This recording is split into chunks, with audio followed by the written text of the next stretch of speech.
One call, that's all. 602-977-1900. And always online at lernerandrowe.com. Now time for Calling All Sports with Roc and Manuch with Jimmy B on Fox Sports. Guys are hot. You made it to Friday. Roc and Manuch, no Jimmy B today. We got Jax, we got Ben, got most of the team. Got a busy show today. We're getting a lot of different things. We'll talk about this NFC West as we embark on what is the unofficial halfway point of this season in the National Football League. Sean Salisbury is going to join us today.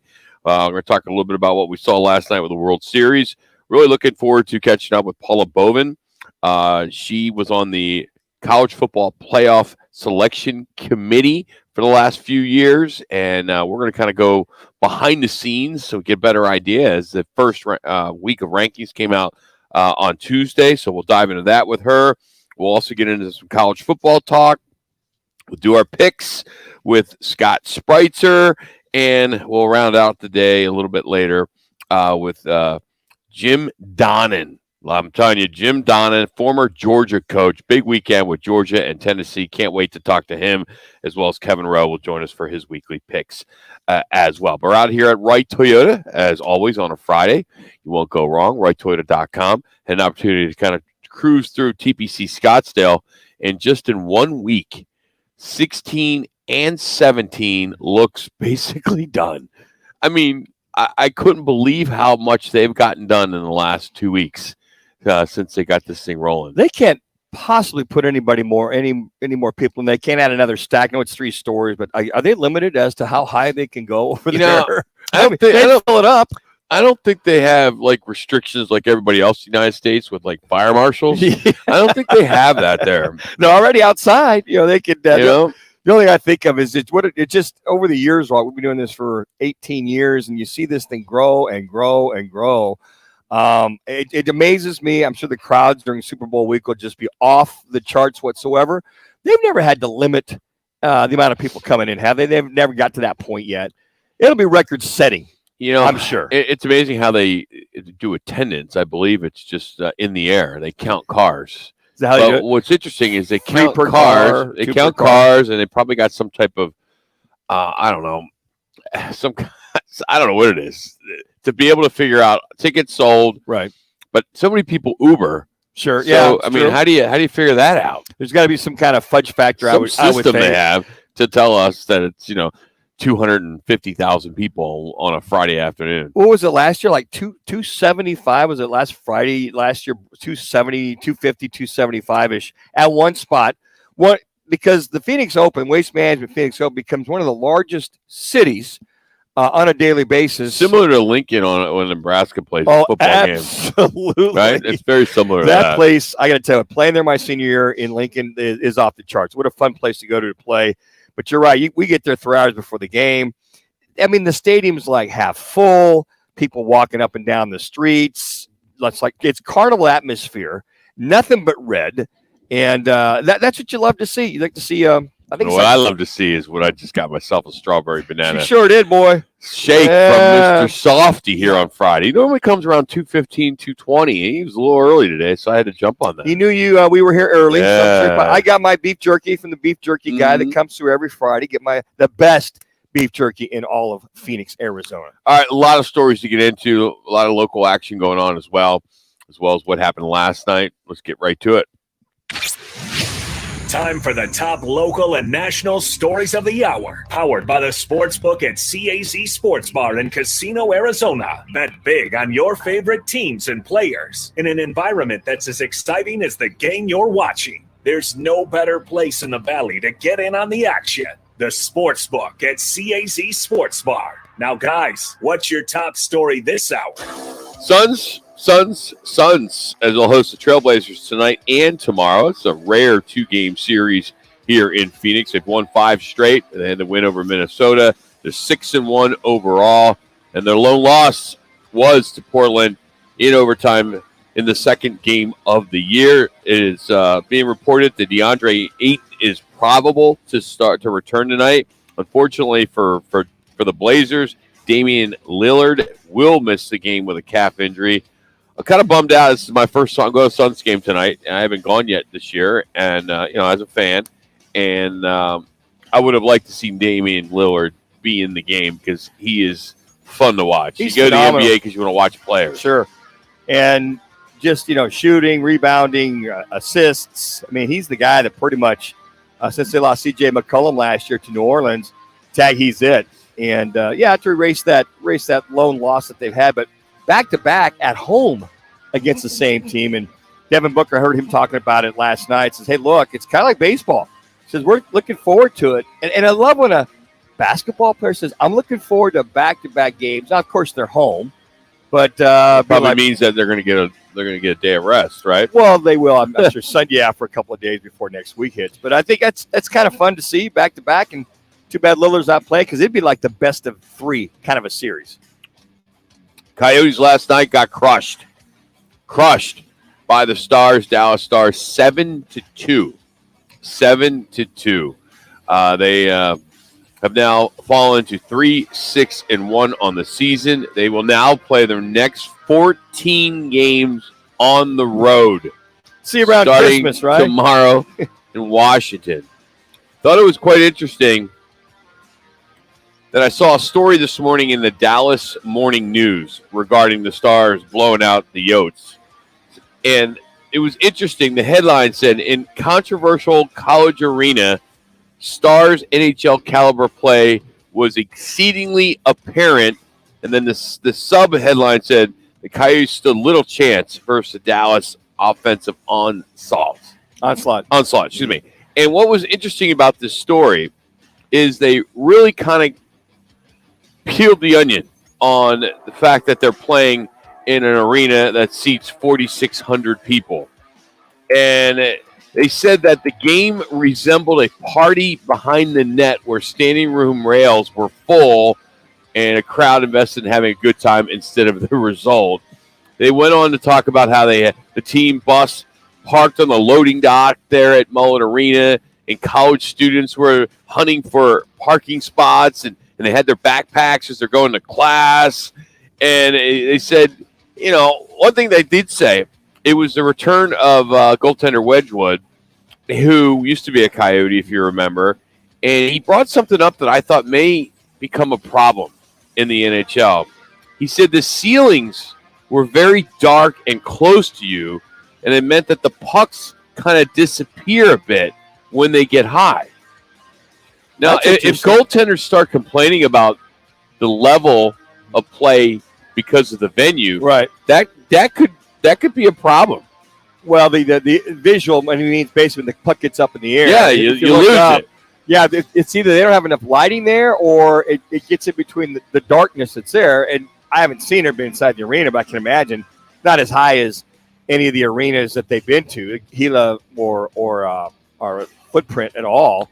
That's interesting. They did say some positives in this story in the Dallas Morning News, that the visiting dressing room is the biggest in the league because it's built on top of the community rink, and it's bordered by these black drapes. They had space heaters in there and things of that sort. But I thought it was interesting that they just kind of said that it felt like a makeshift atmosphere.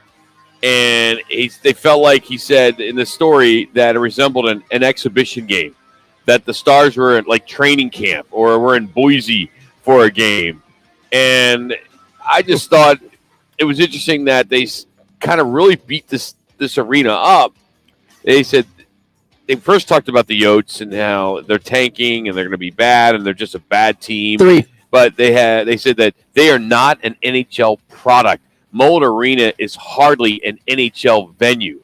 That's steep. Yeah, for them to say that they are not an NHL product, Mullet Arena is hardly an NHL venue. This is just one story I just happened to find by accident about the Dallas Stars having blown them out 7-2. You wonder if this is going to start, dominoing, and we'll start getting some really bad press. I think the word around the NHL, obviously, is that it's the venue is a college venue, period. But I think till a team gets there and they see where the shortcomings are, do they actually have to be there to see it?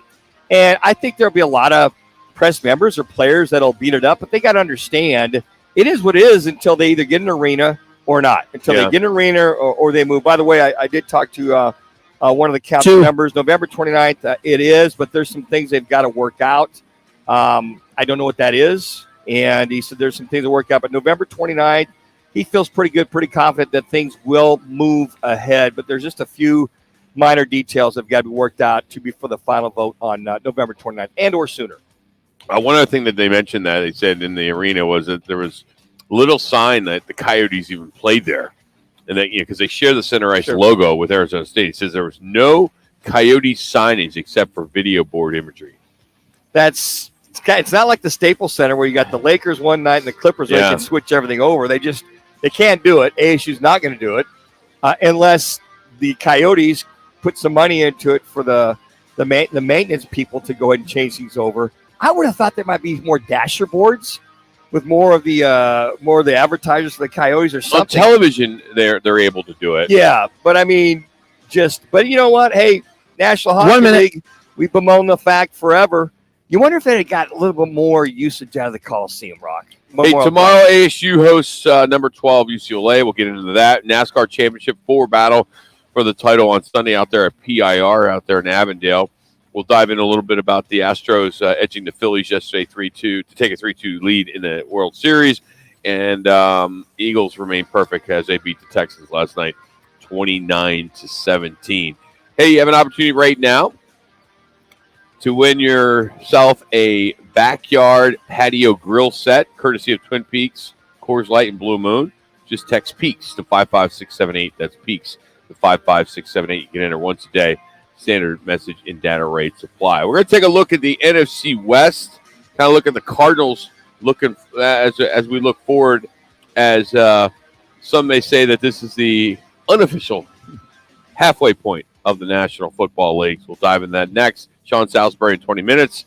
We're out here, Right Toyota. It's Roc and Manuch with Jax on Fox Sports 910.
yourself at righttoyota.com.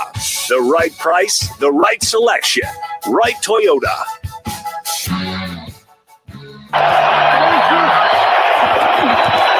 Garoppolo, pressure, sees it, throws it, McCaffrey. He's got it for the touchdown. You guys are hot.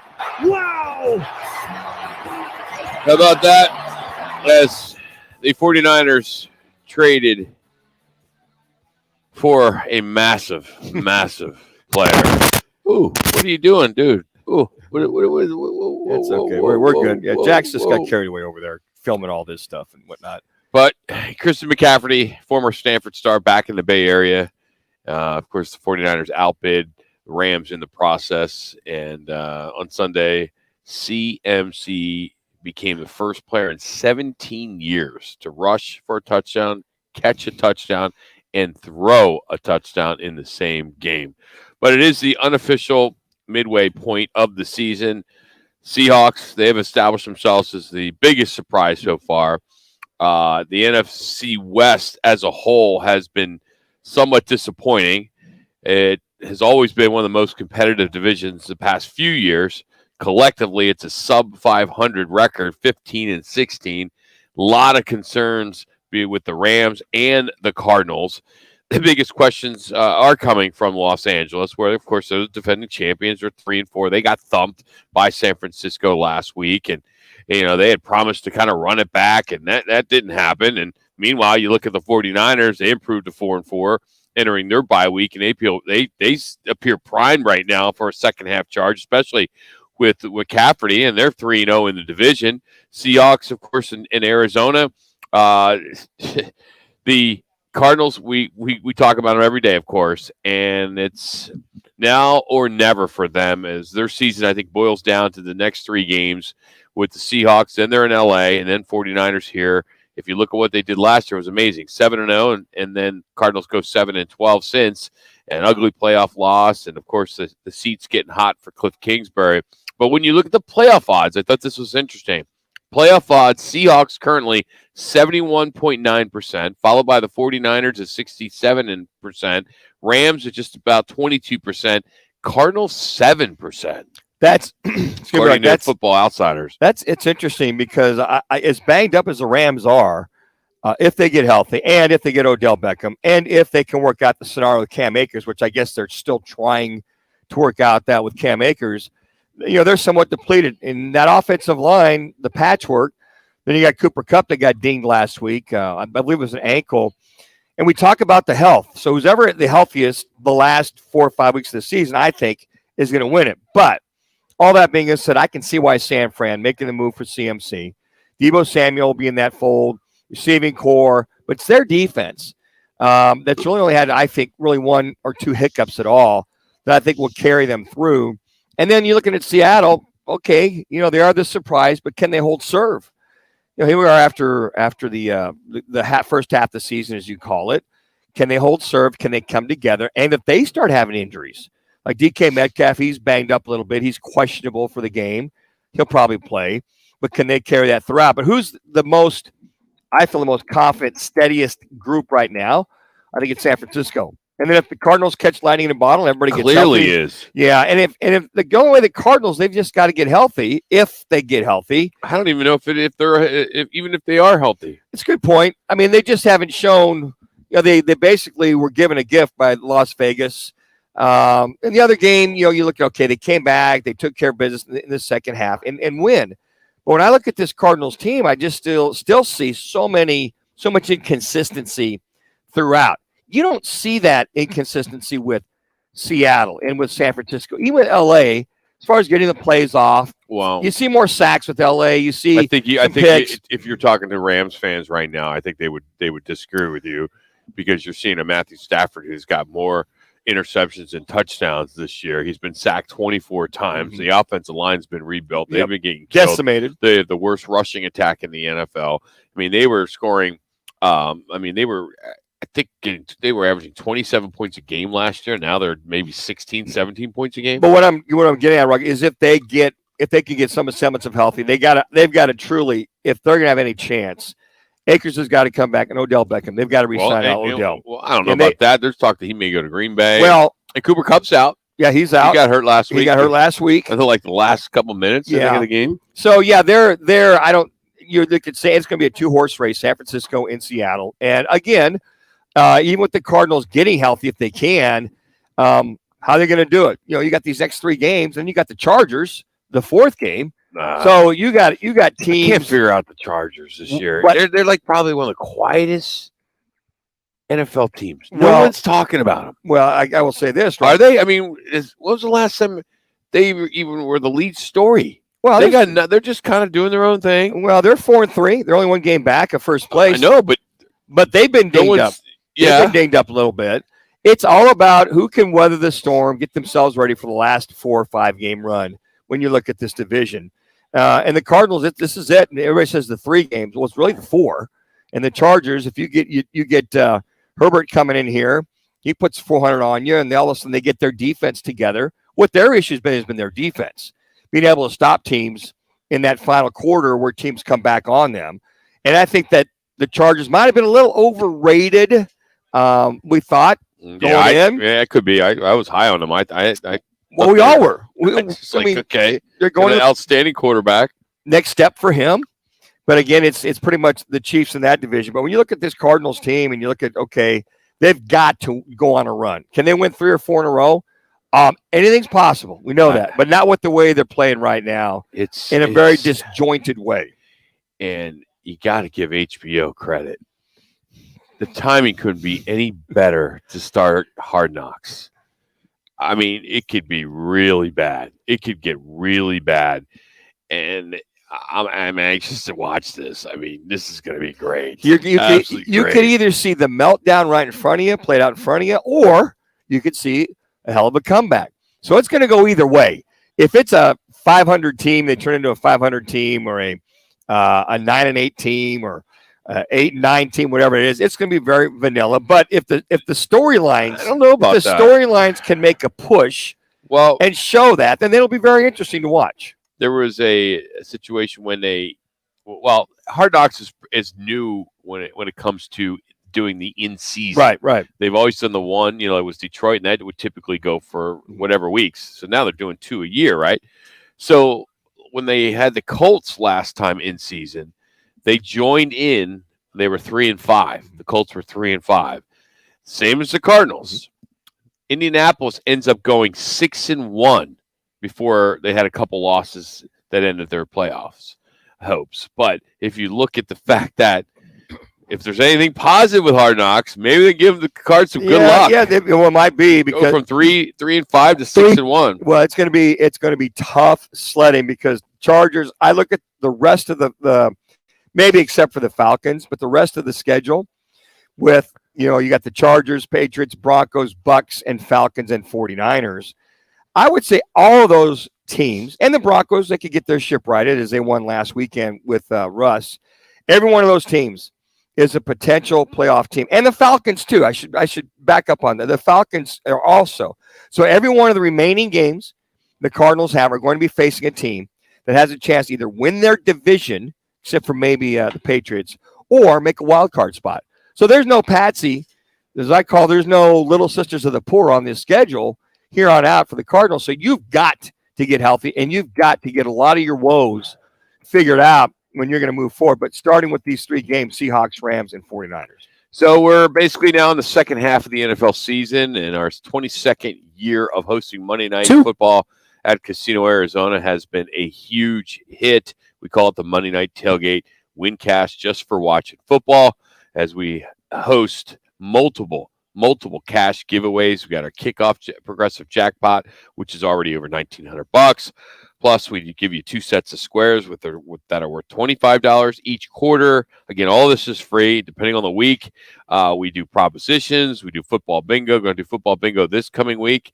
It'll be our 3rd time this year, but you'll be able to win some cash just for watching football. Again, the jackpot is already over $1,900, so we hope to see you this Monday as the Ravens take on the Saints in New Orleans, as the doors will open at 4.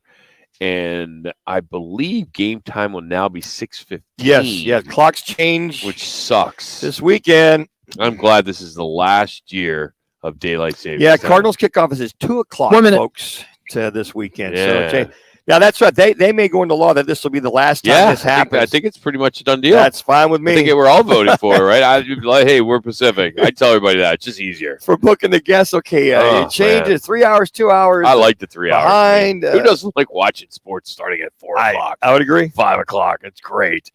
So what will the Astros need to do to close out the Phillies? Sorry, Rock. I don't know why you wrote that. Yeah, just to give you a little But thought. Eagles quarterback Jalen Hurts is trending to be the NFL MVP. We're going to go out to Houston, catch up with Sean Salisbury, unfiltered, uncensored. He is scheduled to join us next. It's Roc and Manuch with Jimmy B here on Fox Sports 910.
NFL QB turned radio host. Sean Salisbury goes unfiltered with Roc and Manuch, now on Fox Sports 910. With an exclamation. Instead of fly ball to left, it sends Schwarber back onto the track at the wall. You guys are hot. 5 seconds. Again. He's given the Astros a 2-1 lead in Game 5. Damn rookies. 3 hits, 2 RBIs, gets that go-ahead solo home run there in the 4th. Sure did, man. Thanks to Fox. Now, I've been dreading this. I have to talk to Sean Salisbury about his Astros. Yeah, how you doing, bud? What's up there, Sean? How you doing, buddy? Let me add a little life to the program here. Yeah. Dude, I'm probably doing a little better than you are today, baseball-wise there, brother. Yeah. I'm doing great. That guy doesn't play like a rookie, does he? You lose a guy who demands or wants 10-year contract for $350 million. How are you going to replace Carlos Correa? Well, he goes to the Twins, doesn't make the playoffs. The rookie wins the Gold Glove. The ALCS MVP is going to be the MVP of the World Series if this play keeps up the next game or two, or at least close, and hits the ground running. Unbelievable this run the Astros have been on, and that kid has got he's got postseason DNA, man, and he's got pressure DNA. It's been fun to watch, and here they are again, 3-2 lead, and I couldn't root harder for Dusty Baker. It should be fun to close this one out if they can. Yeah, that's the thing that, I love Dusty, and of course you're not going to root against your team, but, if someone's going to win a World Series or deserves to win a World Series, finally it's Dusty. And I've labeled him, Rock, forever, and Manuch is the Andy Reid of baseball. Perfect. Yes. A guy very good, Sean. Everybody loves, everybody's wanted to win a championship, and until Andy had won one, he'd been, close a handful of times, and he won one in the whole world. Even people who rooted against the Chiefs were happy, and I think Dusty's in that same situation. And then Andy got his Hall of Fame. He's going to Hall of Fame anyway. Before he got the Super Bowl trophy, and now Dusty same way, Hall of Famer. And this is just another stamp on their great careers. Do you think it was the combined no-hitter that's kind of put the Phillies in? Because I didn't. We talked about it the other day, and I didn't think it was that big a deal. It was big, and then how it opened up yesterday with Schwarber goes yard. I'm like, I'm taking the over. I mean, this is going to be great. But right. They really Verlander pitches his best game in the postseason. Yeah, to me, after coming off that where they take that lead and everything's going crazy, 5 home runs and got the McCullers. And the most talented pitcher on their staff, guys, I'm talking about just pure raw talent, is Christian Javier. He just is. So I said, sick pitch. The guy is filthy, and he's nasty, and he's got that late jump on his fastball. And it's not 100, but it feels like it's about $105 the way it moves. And I think what happened after they got shut out, and he comes back and does that and puts a stop on the rest of the bullpen, who's been phenomenal all year. They take care of that. And then you get a couple clutch hits, and Verlander grinds. After that, everybody's thinking the same thing. How does he go up and get that fastball out of the strike zone, Schwarber, and then shut him down and get to the bullpen, man? If you can get to the bullpen with a lead this year, for the most part, it's been one of the most productive bullpens in the last 2-3 decades. They've been phenomenal. So I'm not saying it's over by any means, but the one thing Fromber can do is he throws a lot of ground balls, and being able to get back home. If you keep Harper and Schwarber in the ballpark, for the most part, you got a chance to beat them. But it's still going to be a hell of a battle to get there, but they're one step closer. What I thought was gutsy or big cojones for Christian was to throw 70 fastballs out of the 97 pitches and say, okay, we're down 2-1. I'm just going to come after you. And your point, he was clocking 98 to 99. I thought the same thing. I thought he was throwing harder, but the ball moves. So why throwing off speed? He threw a few curveballs and a couple of change-ups here and there. Yeah, and then Manuch, he hides the ball so well. And then the ball with that late life, like you said, 94, 95, it's there. And I thought Smoltz described it perfectly. Think about when you're going out what late life means, playing catch. Yeah. And all of a sudden a guy throws it and the ball gets to you. You don't get to the ball, yes, right? Yeah. All over you, and that's what happened. And he kept throwing it. And the night before, McCullers, who's off-speed slider, curveball, slider. I mean, 80-70% of the time did not want to throw a fastball. Did not. And look what happened. They're sitting back and keeping their way back and hammering him, even if they knew it was coming. And Javier's been like this. He's like, I don't care. And look how he's up in the strike zone. And if you attack Harper there, it's got to be up on the inner half. And he went after him. And that kid, as you look at him, he's like, oh, this is supposed to be a big moment. He's like 25. There wasn't one bead of sweat on it. It's like, it must suck to be talented and be able to move that. But he is filthy and nasty. And, there's people who want to start him Game 7 on short rest if they get there. But I think that he'll still start McCullers. but it'll be a short leash if they get there. But they got to get through Fromber first, so that ought to be interesting. He's pitched more innings than anybody in baseball this year, so we'll see how the Phillies react to a big-time ground ball pitcher. Sean Salisbury here on Roc and Manuch with Jimmy B. The other game last night, which that one, that wasn't bad, but I was a little nervous. He's feeling better now, They were down 7-0, and I'm like, oh no, this kid is going to be a bad night at the watering hole. What can you say about Jalen Hurts right now? I mean, is he your MVP, or are you leaning towards Josh Allen or someone else? Well, I thought, Allen's obviously the one that everybody, you look at him, you say, this dude's different, but Jalen Hurts, let me put it to you this way. He's no doubt in the MVP race. Yeah. And if you said, Sean, Eagles or the field in the NFC, I'm taking the Eagles, not the field, because I think the NFC is fairly weak this year. There's going to be Vikings, Cowboys hanging around, but give me the Eagles because they upgrade their defense with Quinn. We know their weapons, all that stuff that we've already talked about. I'll tell you what, I think there's no player in the league that has earned more pay on their next contract in 2022 than this guy. Yeah. Jalen Hurts. I think if his poise has always been there, and you look at last night, he rushed for 20-some yards. He's also proving to defensive coordinators and defenses that or if he runs the ball, okay, but man, can he beat you throwing it? Well, have a look around. 20-something, I mean, high percentage last night, those 2 touchdowns. He protects the ball. He can beat you in multiple ways now. He makes awesome decisions with the football in his hand. And like Javier, when's the last time you saw Jalen Hurts look like he was sweating? He just doesn't. Mm-hmm. It's just so and think about all from Alabama to Oklahoma, he can't throw, or man, he had to transfer.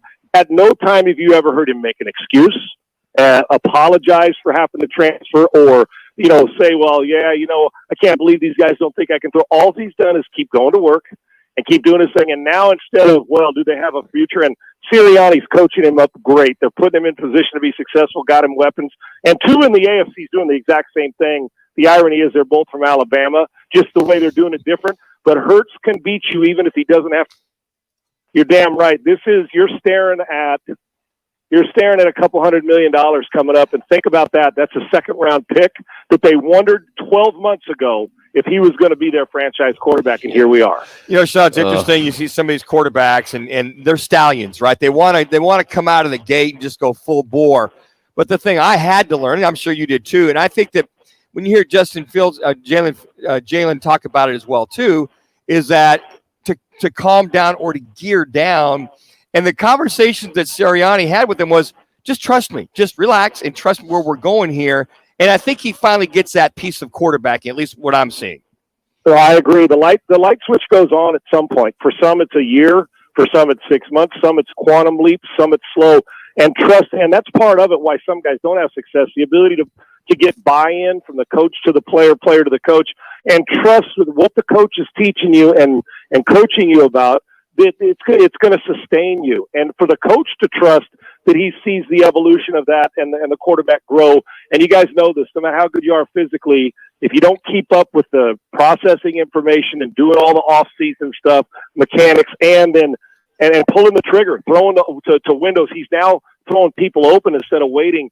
It starts to come together. So he's made quantum leaps. And Manuch, you know this in training quarterbacks. A lot of times what happens when you're young, the mind speeds up and the feet slow down because you're think about when you're doing it, you feel like your feet are in quicksand when your mind's playing tricks on you because you feel like there's 15 guys. Now flip it. His mind is slowed down. It's slowed way down. Should I say slowed, not slown? Slowed way down. And his feet are speeding up, which is a good thing. Urgency with the lower half and the upper body, and the quiet upper body and a quiet mind allows him to go through his progressions. This kid has, how could you not root for him? And he is validating Philadelphia's belief in him. They are a definite, legitimate Super Bowl threat, obviously, and they may very well be the best team in football. Regardless of the record, Buffalo knows, as so does Kansas City. Philadelphia is not far behind, even if they are behind. Sean, what if it's the head coach?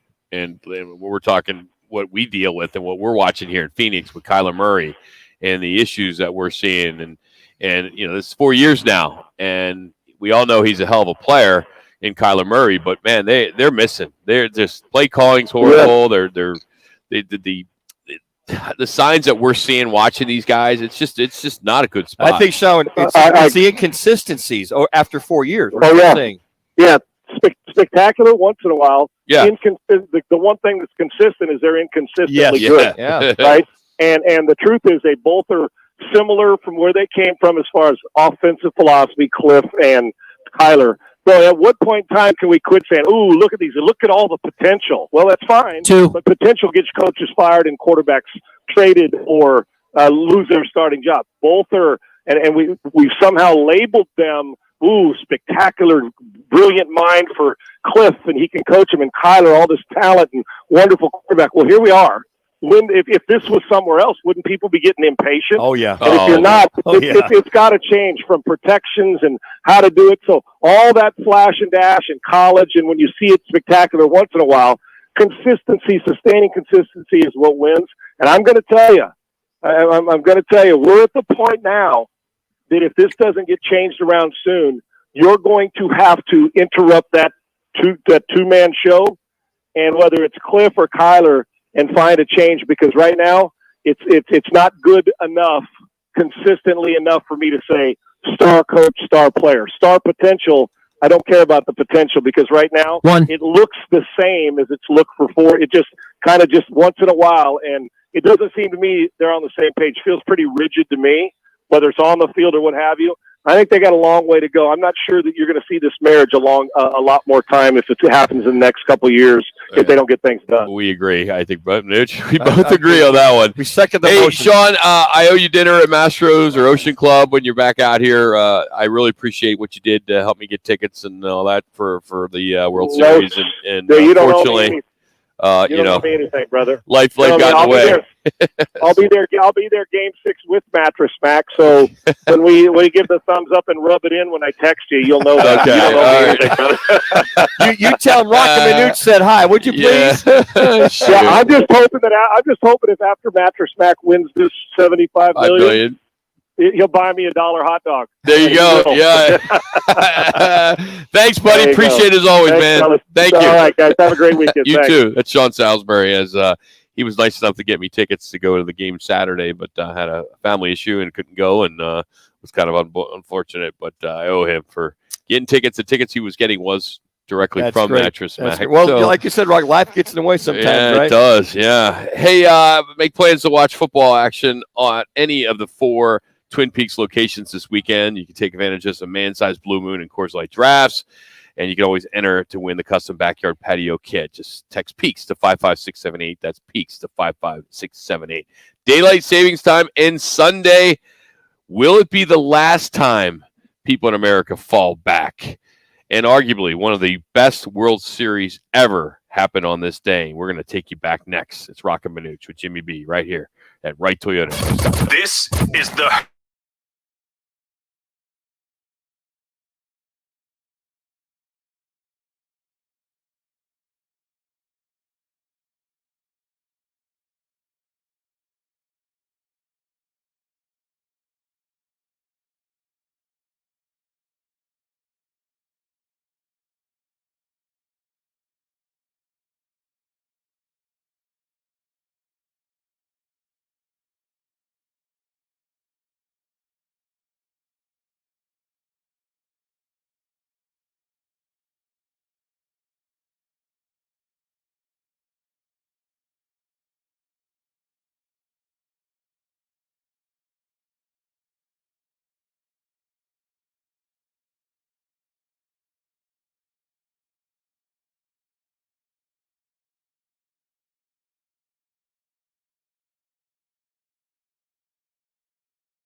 take you back. If you travel to the past, that past becomes your future, and your former present becomes the past.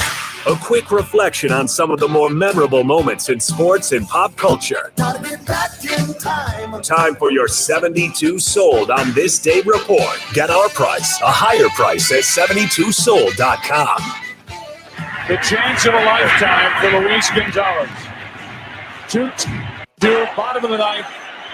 Game 7 of the World Series. Bases loaded. You guys are hot. 10 seconds. Forward, center field. The Diamondbacks are world champions. 2001 on this day, Game 7 of a classic World Series as the D-backs, they rallied from 2 runs in the bottom of the ninth. They beat the Yankees and the unbeatable closer, Mariano Rivera, and they win 3-2, and it was only the 4th year of their existence, that being the Diamondbacks, the youngest franchise to win the Fall Classic, and it also ended the string of 3 consecutive World Championships by the New York Yankees. Randy Johnson and Curt Schilling shared the series MVP honors, which was a huge deal. And I think many of you that are listening, you were there. Everybody in the city was there. I was there. I mean, Landon in the I remember it happened, and I got out of there right away. So you just got the hell out of Dodge. Yeah, I mean, I just because you wanted to get home. Yeah, because I hate it. Like, I'm going to Suns game tonight. I hate the traffic. I mean, I'll leave it the beginning of third quarter. I care less. The traffic just sucks downtown. It's so bad. Anyway, that was on this day, and it's brought to you by 72 Sold, America's leading home selling program. There's no better way to sell your home than 72 Sold, the official real estate partner of the Cardinals and the Diamondbacks and Roc and Manuch with Jimmy B. So for the easiest, fastest, most profitable way to sell your home, head to 72sold.com. Get our price, a higher price at 72sold.com. Also on this day in 2016, 5 million fans turned out for the Cubs victory parade in downtown Chicago. Yep. Wow. The World Series. And if you remember, the river was dyed in blue. Yes. I mean, they were waiting 108 years for that. On this day in 2016, the Diamondbacks hired Torey Lovello as their new manager. And it was his first official managerial job. If you remember, he filled in a little bit for the Red Sox when John Farrell was dealing with some cancer issues back in the second half of 2015. 42 years ago today, Ronald Reagan was elected president over Jimmy Carter. The thing I remember about that is playing with Buffalo and being able to go vote. I was signed up to go vote. So we get done with practice like, what was it, 4:30, 5 o'clock. So a lot of us were getting word in the locker room that Ronald Reagan's winning by a landslide. So everybody's like, they're like, yeah, he's winning by a landslide because it's, 5 o'clock back east, and out here it's you got the 3-hour time change. So a lot of guys are like, well, then I don't need to go vote if he's winning by a landslide. I'm like, I would still go. I mean, you just never know. So whether you're voting for Jimmy or for Ronald, but that one ended early. That landslide, that election ended up really early for us to get out of practice and head over on that particular Tuesday. So daylight saving time time ends this Sunday. So we'll fall back and gain an hour of sleep. Well, everyone but us, I should say. Yeah, we don't fall back. And there's a chance it could be the last time we have to do it, as the Senate passed a bill this year to make daylight saving time permanent. But it's hit a brick wall in the House, and nothing will happen until they vote on it. So we're getting close. But again, 2 a.m.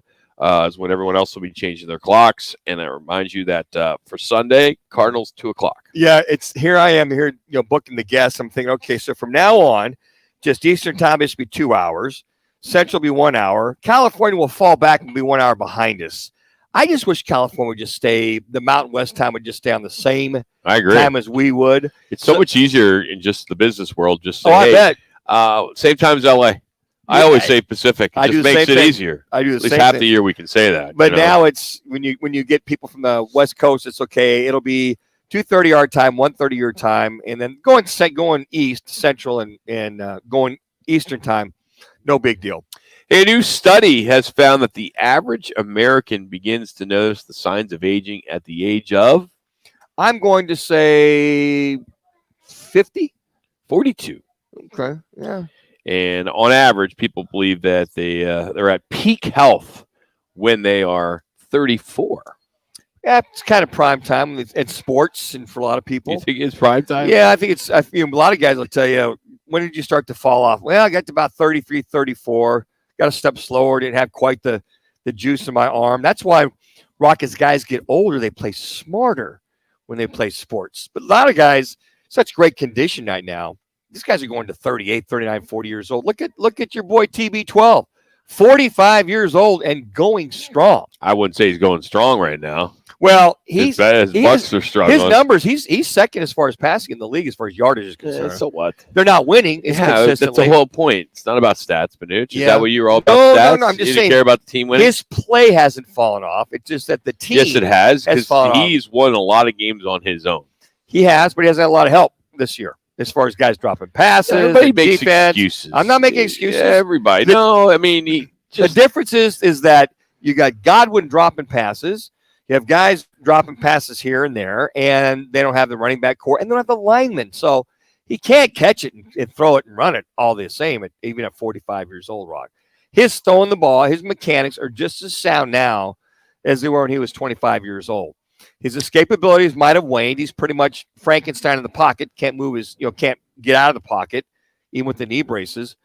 But, I mean, you look at some of the older guys, that have played later into their years. You talked about Mariano Rivera. Hell, he was, 38, 39 years old. When he finally retired, even at 40, he was still bringing it. Nobody could hit him. Your son is in the dispensary business, right? Yes, So I thought this story was interesting. Uber Eats is delivering cannabis in Toronto. Interesting. They announced last week that residents over 19, age of 19, are allowed to place orders from 3 local licensed cannabis retailers there in the city of Toronto. And you just use the Uber Eats app. Wow. Canada, We've come a long way. Yeah, they've come a long way. You got I don't know if you have to have your card there or not. Oh, of course. Well, it's probably legal there. It's recreational. 2 minutes. So you're going to, I need this, and this, and all the particulars, and call Uber Eats. Literally, a lot of eating. Man. Well, you could do Uber Eats plus, get your food. Ties into the top 10 best foods to eat while watching football, Manuch. Number 1 was pizza. Okay. Followed by burgers, which are sandwiches. Chips and dip was 3. Hot dogs, which is also a sandwich. That's 4. Fries, 5. 6 is meats and cheeses. Wings come in at 7. Ribs, 8. Sandwiches, all different types of sandwiches, come in at 9. And tacos were number 10. So that was a poll that found the best foods to eat while watching football. Any one of those, it will work. The pizza and wings combo, burgers, the hot dogs, all that stuff. I'm surprised nachos wasn't on there. Tacos at the end. Chips and dip was 3. Okay. So I kind of when you put that in there, right? You call that the same. Coming up in hour number 2, right out of the gate, we're going to catch up with Paula Bovin.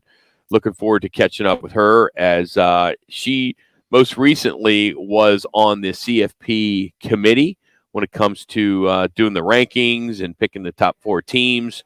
So I'm really looking forward to talking to her. I ran into her at the Arizona Sports Hall of Fame, which was, again, just a tremendous event. But, kind of peel the onion a little bit and talk about the selection committee and the responsibilities. 30. How do they rank the teams? How they assign the New Year's 6 bowls? Do they consider geography? Do they consider competitive matchups? I mean, we'll get a better idea of what it's all about because she was on that committee.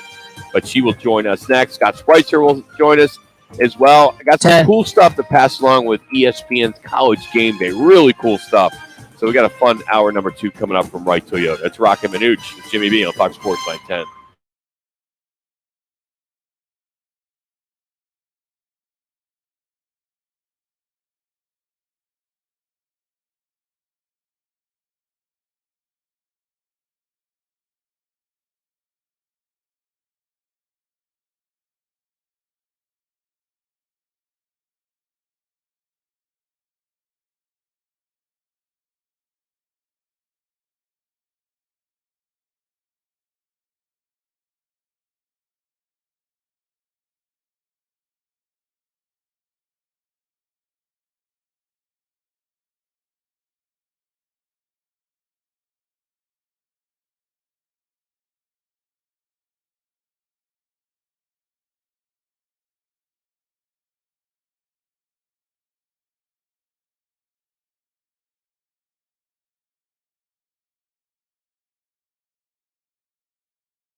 with Jimmy B. Proudly sponsored by On Air Sports Marketing and is powered by the injury attorneys Lerner and Rowe. In a wreck and need a check? Make one call. That's all. 602-977-1900. And always online at lernerandrowe.com. Now time for Calling All Sports with Roc and Manuch with Jimmy B. on Fox Sports 910. You guys are hot. Hour 2 of Roc and Manuch and Jimmy B here on Fox Sports 910. Coming up, we're going to get into some pretty cool ESPN College game day stuff. I really am looking forward to that. Scott Spreitzer is going to join us as well, get his picks in as he does for the last 16 years here on Roc and Manuch. But right now, it's our pleasure to bring on the director of the Cronkite News Phoenix Sports Bureau. She just completed her 4-year term on the College Football Playoff Selection Committee. She's in the Arizona Sports Hall of Fame, Arizona Republic, Sports Talk Show in LA. She's done it all. And she joins us now, Paula Bovin, here on Fox Sports 910. Paula, Roc and Manuch, it was great to see you at the Arizona Sports Hall of Fame. What an incredible event, and appreciate you taking some time today with us. Oh, my pleasure. That was so fun. Just, from hearing Fitz talk for longer than like 5 minutes. Yeah. And just Pedro's family being there and the nice things that were said about him. It was real. And all the strong female, women, college basketball players and coaches. It was really cool. Yeah, they did a tremendous job. Well, this week was the first week of the rankings for the selection committee for the CFP, and you spent the last 4 years on that committee. And I was anxious, as I mentioned to you when I ran into you, to kind of peel the onion or pull the curtain and trying to look back and maybe your 4 years there. And for those of people that don't know how that selection committee works or even how you get on it, can you kind of take us back to how it all first started and then how it evolved over the 4 years you were there? Sure.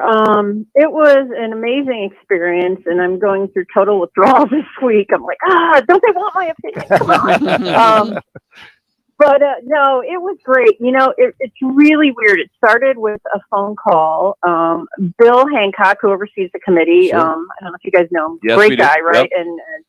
Yep. Yep. So I've known him over the years because I covered so much college football. And he simply called me one day, and I thought he was mad about a column I wrote for USA Today, so I didn't call him back for a couple days.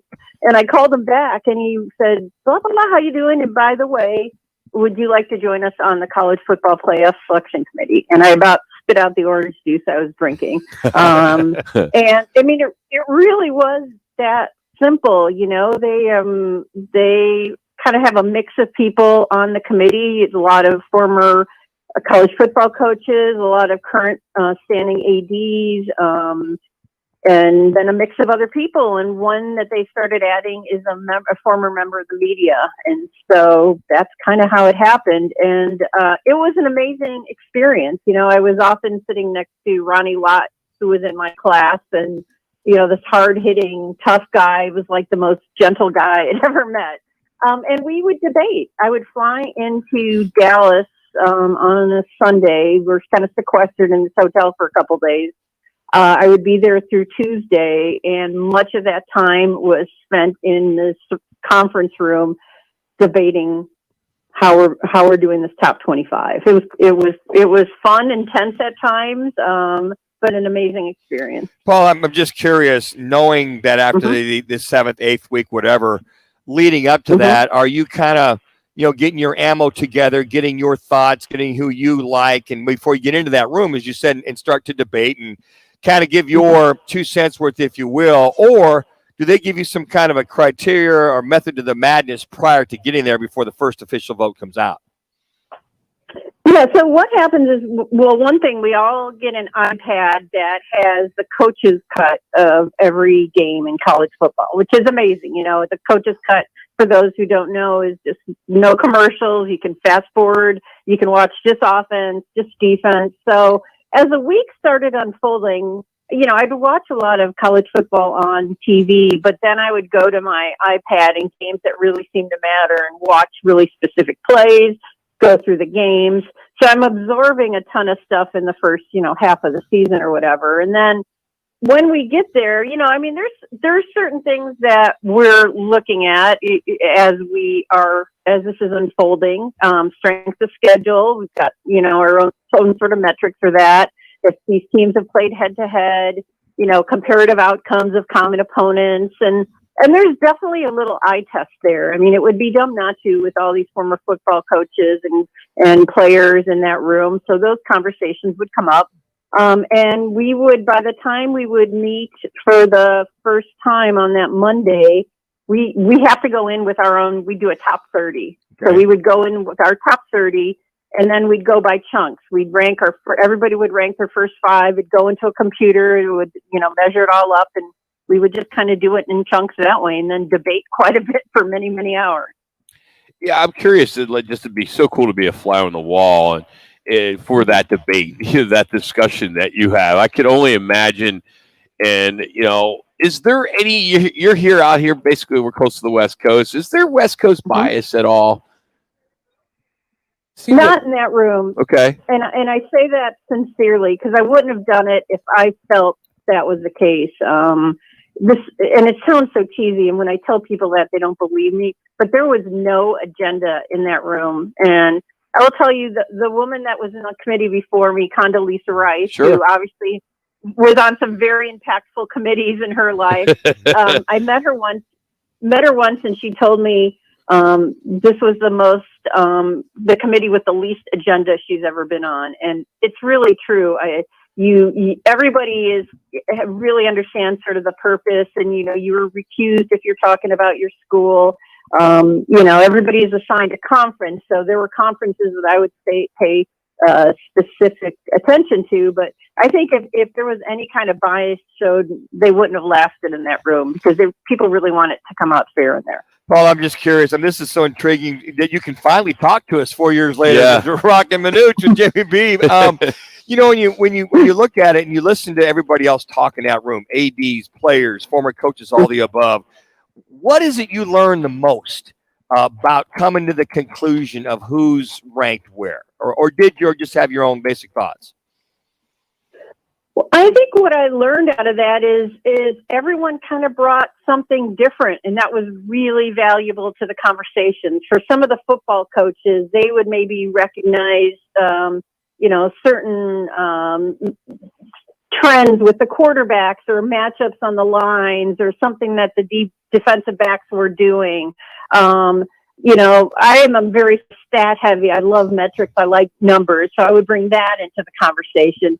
So people were bringing all kinds of different things, and that's what led to so many debates. We're like, someone saw this about Ohio State, but someone saw something different, and we'd go back and forth with those kind of conversations. So I think there's a real value in having a mix of people in that room because they can all bring something different to it. Paula Bova joining us here on Fox Sports 910 with Roc and Manuch.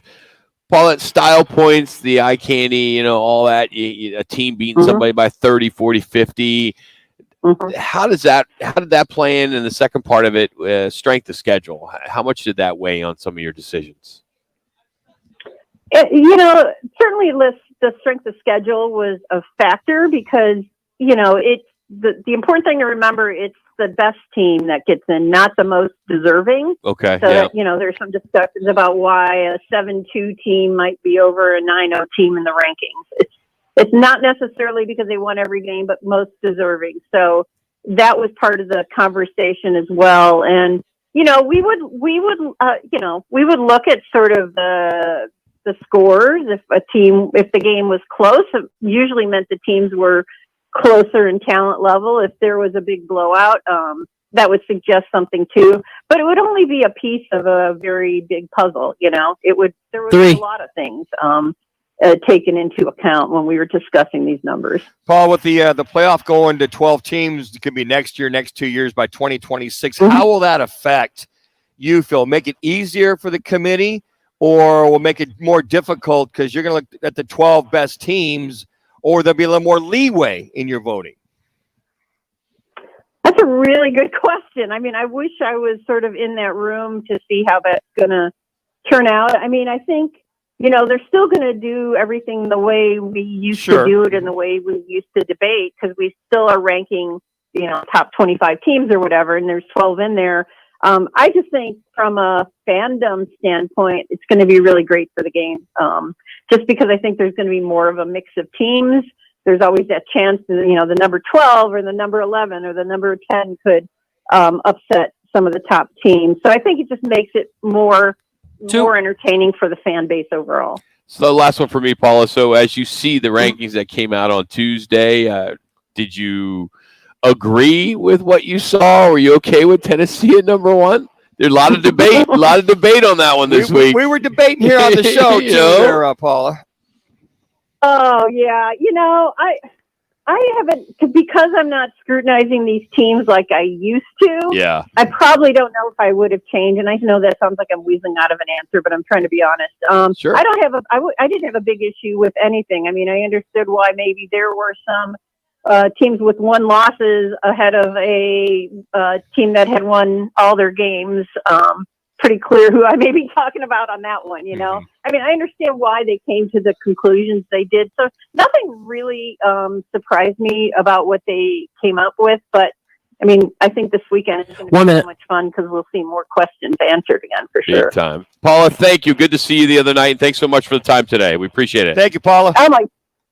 Thanks, guys. Great to talk to you. That's Paula Bovin. You can follow her on Twitter at Paula Bovin. And, of course, she's part of the Cronkite School, and she's been running that for quite some time, one of the best in the business. But we're going to stay with the conversation of college football talk. And ever since ESPN's College Game Day preview show premiered for the Notre Dame-Florida State game in 1993, this game has traveled around the country, so many top games each week, and thought it'd be interesting to kind of break down who's had the most appearances, who's hosted the most, and what this all means. And we're going to dive into that next as we continue from Wright Toyota. It's Roc and Manuch with Jimmy B on Fox Sports 910.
Meant for mornings. The Drive with Jody Ayler. Listen Monday 6 to 10 on Fox Sports 910. Bourget throws to Conyers, who scored once tonight, make it 2 for the big tight end. You guys are hot. Trenton Bourget continues to drop dimes. Thank you, ESPN. Courtesy of ESPN in reference to an ASU game last week against Colorado. Who knew that ASU had that tight end in Conyers? 3 touchdown catches at tight end for Arizona State University, Trenton Bourget, who, quite frankly, folks, I feel needs to stay at that quarterback position, which I'm sure he will. The other thing, too, was you watch Sean Iguanu call the offense for Arizona State, and you watched him expand the offense. You watch him seeing a full-fledged offense in reference to going to the wide receivers to Badger, going to your tight end, utilizing your running backs. You had the running game. You had the screen game. You had running backs, catching the ball out of the backfield. Those are some of the things when you watch this Arizona State team against Colorado. Everybody will say, well, it's a lowly Colorado, not a very good offense, whatever. This offense, that was the smoothest, I would say, most fluid way the offense for Arizona State operated. Now, tomorrow night against UCLA, 7:30 kickoff. Can they do that against UCLA? A very formidable, one of the top defenses in the nation. Will they be able to do that in reference to all things that you look at when you watch this Arizona State team? Offensively, they will be fine. But can they stop this UCLA offense in reference to all the things that they're going to try to do?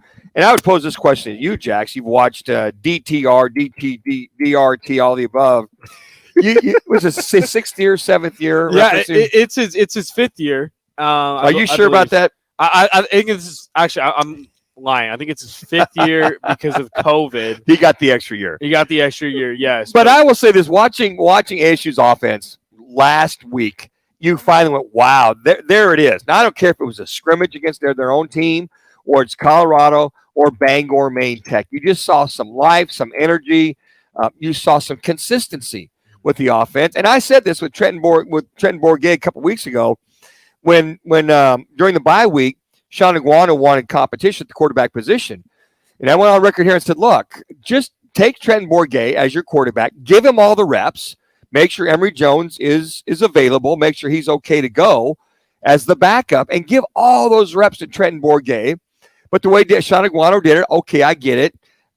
Did Trent outperform him during the practices?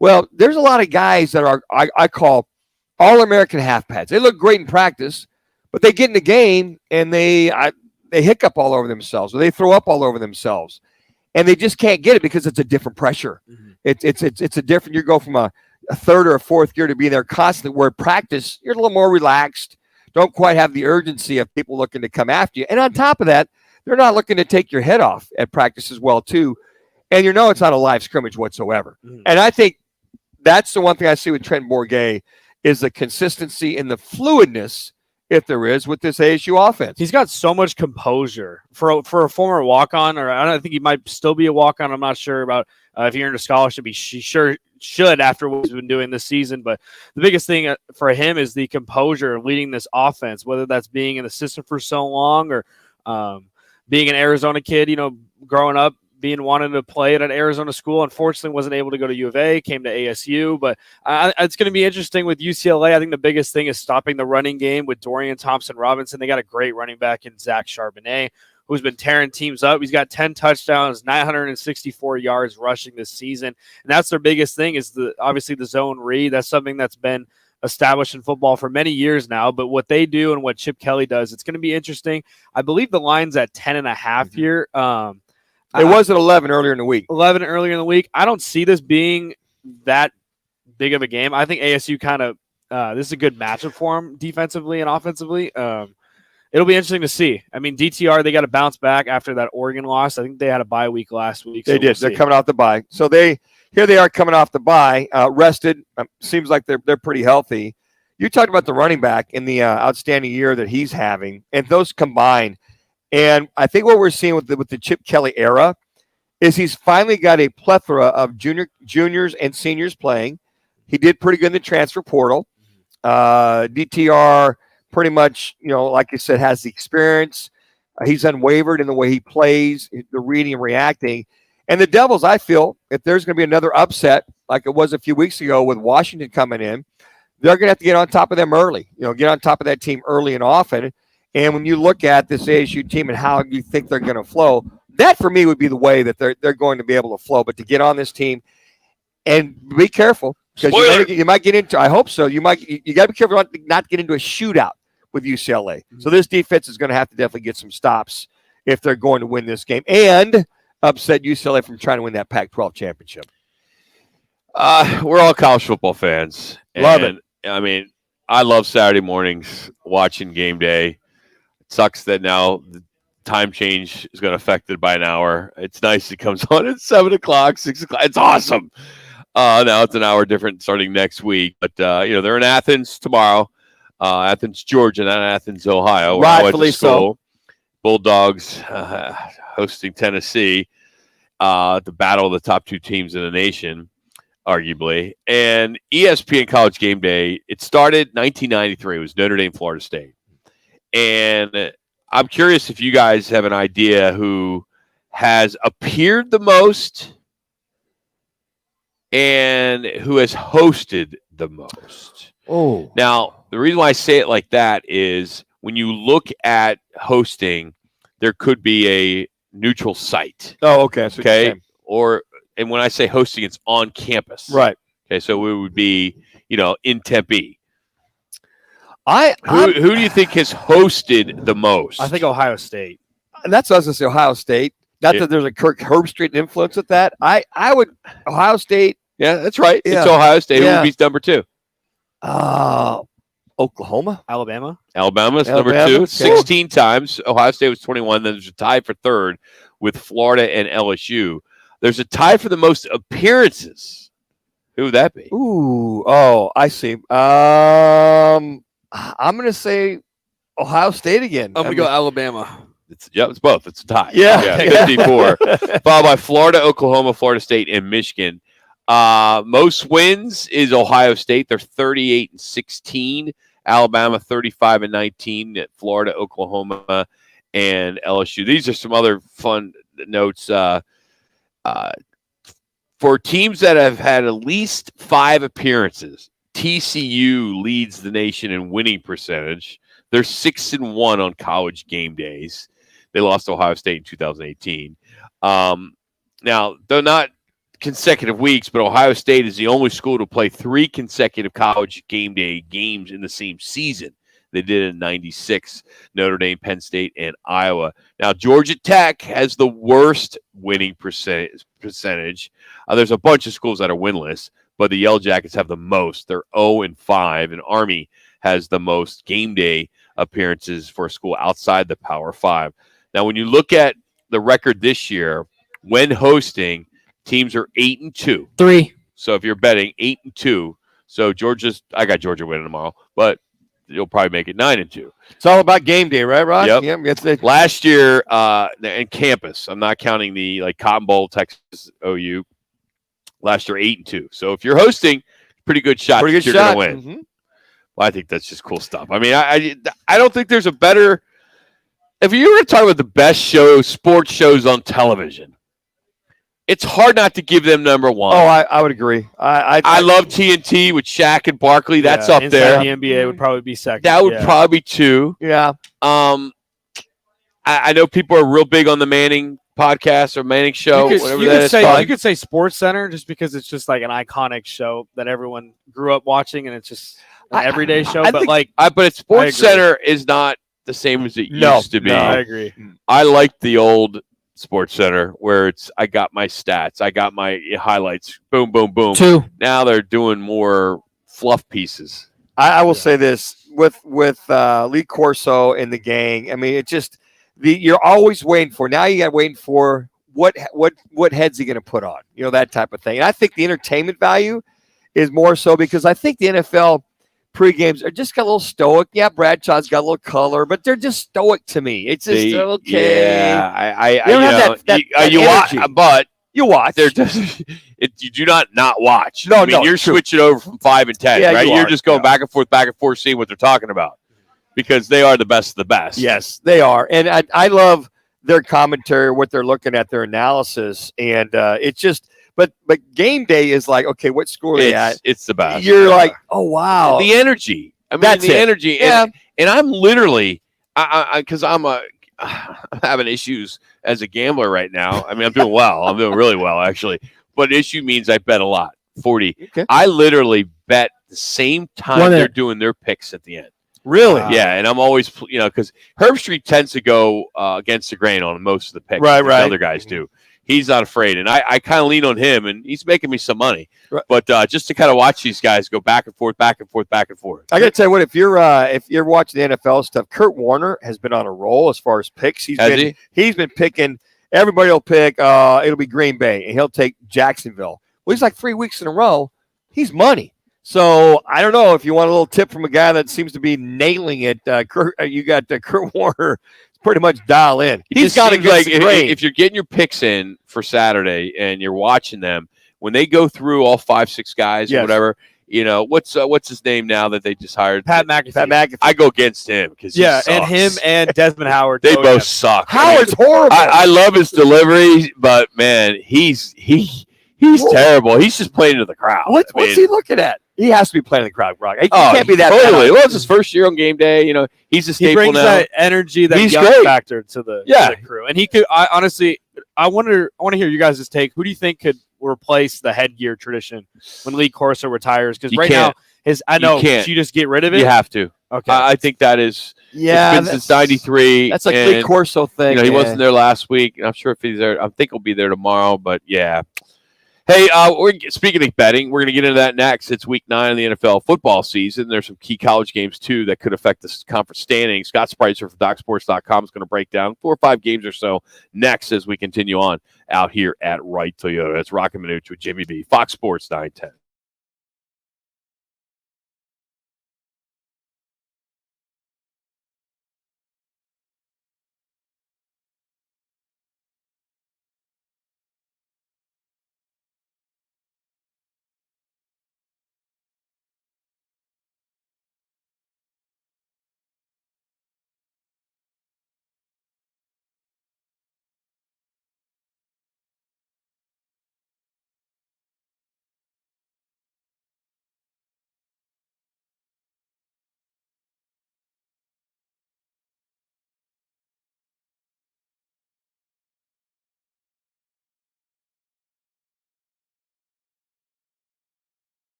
Time to break down this weekend's biggest games with one of the nation's premier handicappers. From DocSports.com and seen every week on ESPN's Sunday Countdown, he's Scott Spreitzer.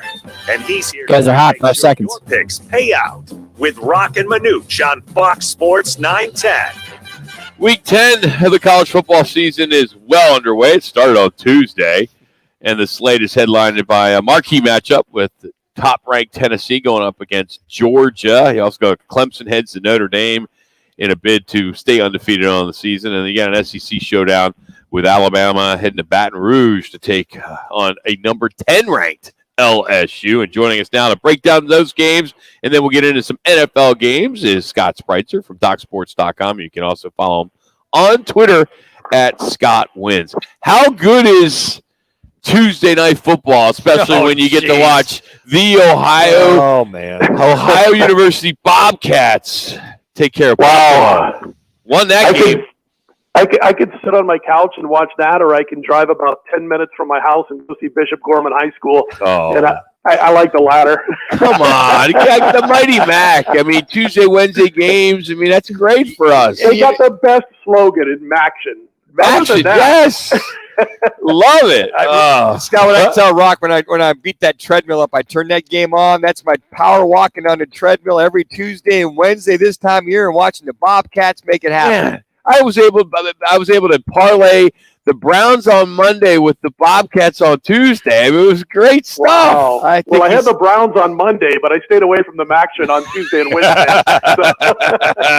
All right, let's talk about Tennessee at Georgia. Game day will be there. So many fans are on Tennessee right now. But how about the gambling community?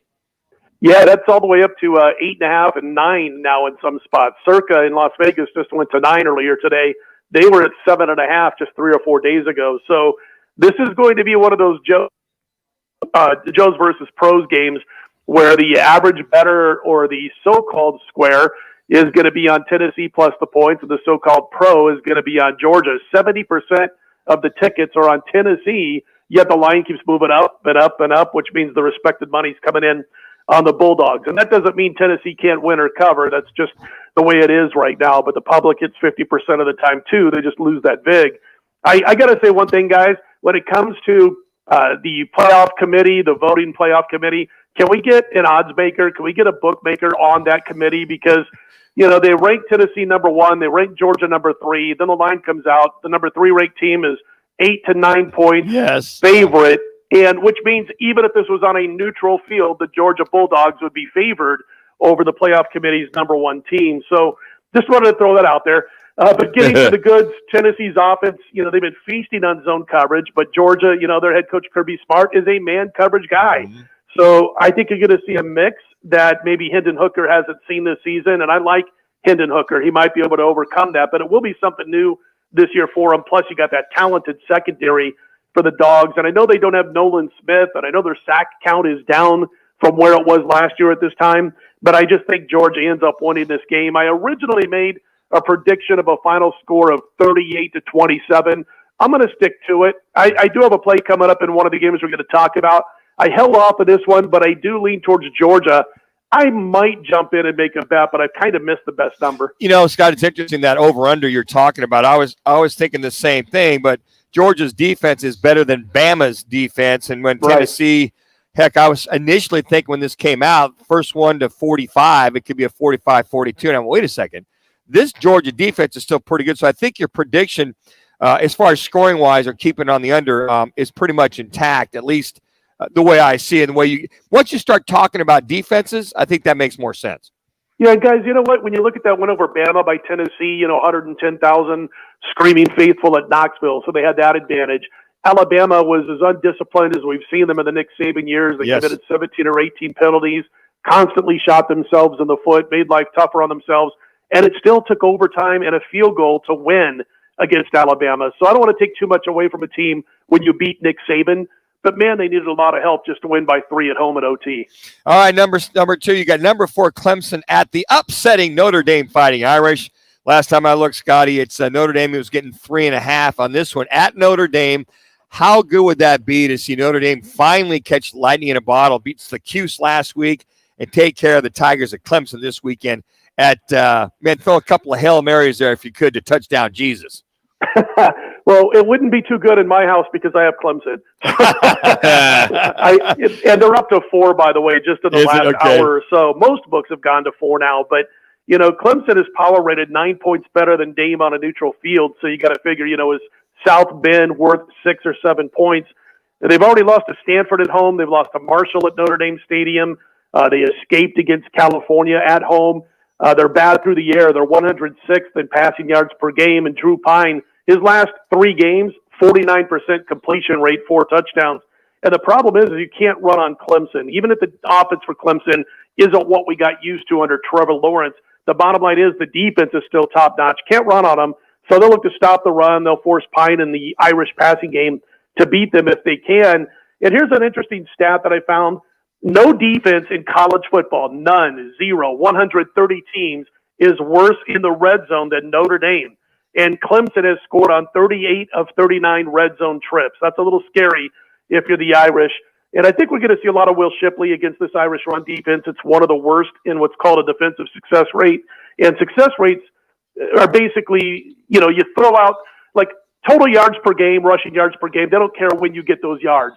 But success rate metrics are based on when you got those yards. 3rd and 15, a 5-yard gain doesn't mean as much as 3rd and 3, a 5-yard gain. And so that's thrown into the mix. And when plays really matter, Notre Dame has not been good against the run and defensive success rate. All right, Alabama heading to Baton Rouge. LSU, 13.5? Yep, 13. Well, actually, 13.5, total around 58. Bama the chalk here. And, boy, we got some fun matchups this week. I guess the best thing for LSU in this game is it's nighttime in Baton Rouge when this one kicks off. So, scary. A lot of fans get a little chance, get a little lubed up at Death Valley, which is always fun. They rock the joint. Alabama, they've been undisciplined. We just mentioned that against Tennessee. But it's been several times this season against A&M, against Texas. Probably could have lost both of those games. The only thing is LSU couldn't run against Tennessee, and they also gave up over 250 yards rushing and passing, and that was in Baton Rouge. They've got to be able to hold this Bama pass rush down on offense, and the offensive line has had issues at times this season. And then defensively, the amount of passing yards given up against Ole Miss and Tennessee I thought was too much. I bet Clemson. I'm going to stay off this game. I think Bama wins by 14, guys. Hey, Scott Sprice, you can reach him. You can go to docsports.com or tweet him at Scott Wins, joining us here on the right Toyota guest line. All right, let's flip the script on National Football League. The Seahawks at the Cardinals. Last time I looked, it was the Cardinals -2. Has that changed, or do you think that eventually be a pick 'em after it's all said and done? It's 1.5 in some books, but still 2 in others. So I think it would take like maybe something that would happen to pop up or something for this to get down to a pick, something unexpected. Most shops still have Zona as a 2-point favorite. Listen, Seattle got positive injury news over the past 24 hours. As you guys know, Lockett, Noah Fant, both upgraded to probable. And I have to say that I'm surprised at the success of Geno Smith this year. I really am. I thought he'd be riding the pine by now. I'm surprised at his success and the efficiency of their offense. They're top 10 in the league in yards per point, and they've been really strong on early downs. That's the key to this team. They've been able to get good chunks of yardage on 1st and 2nd down and stay ahead of the chains. The defense near the top 10 in efficiency too. Cardinals bottom 3rd in both of those categories, but the Cardinals didn't have Hopkins until the last couple of games, and they did lose that game to Seattle. This is going to be the first time this season that Geno Smith is going to have to face a team for the second time. And we'll see if that makes a difference when they see what Geno's been doing, what this offense has been doing. It could make a difference here. You look at Hopkins, 22 grabs, 262 yards in 2 games. Yes. I think they get the win this week, guys, Arizona. All right, let's talk baseball. I'm a Phillies fan and a little disappointed after what we saw yesterday and the day before, but now they head to Houston. Is it going to go more than game 6, or do you? What's Vegas? Where are they leaning in? Talk him off the ledge. I don't know where to go. Talk him off the ledge. It's one of those. Yeah, it's getting up there, man. Houston, the price on them, so they're the bettors are coming in on the Stros, and it's gone from as low as $1.35 favorite. Now I see some books with $1.50 favorite for this game. And, here's the thing, man. You got to be not only a great baseball team to win a championship and a World Series and a best of 7, you got to be really lucky. Yeah. Houston's had a lot of good fortune. And I don't want to take away like McCormick climbing the wall to make that catch or some of the plays they make. Sure. They've done all the right stuff. The pitching's been better. But they've also received a little bit of fortune. When you talk about two men on, bottom of the 8th, a liner down the first base line, if it's, not caught, if it's 1 inch to the left, all of a sudden you're talking about Philly taking a 4-3 lead last night in the 8th inning. Houston's done that the entire postseason. If a ball was just 1 inch to the left or right, it's a base hit for the other team.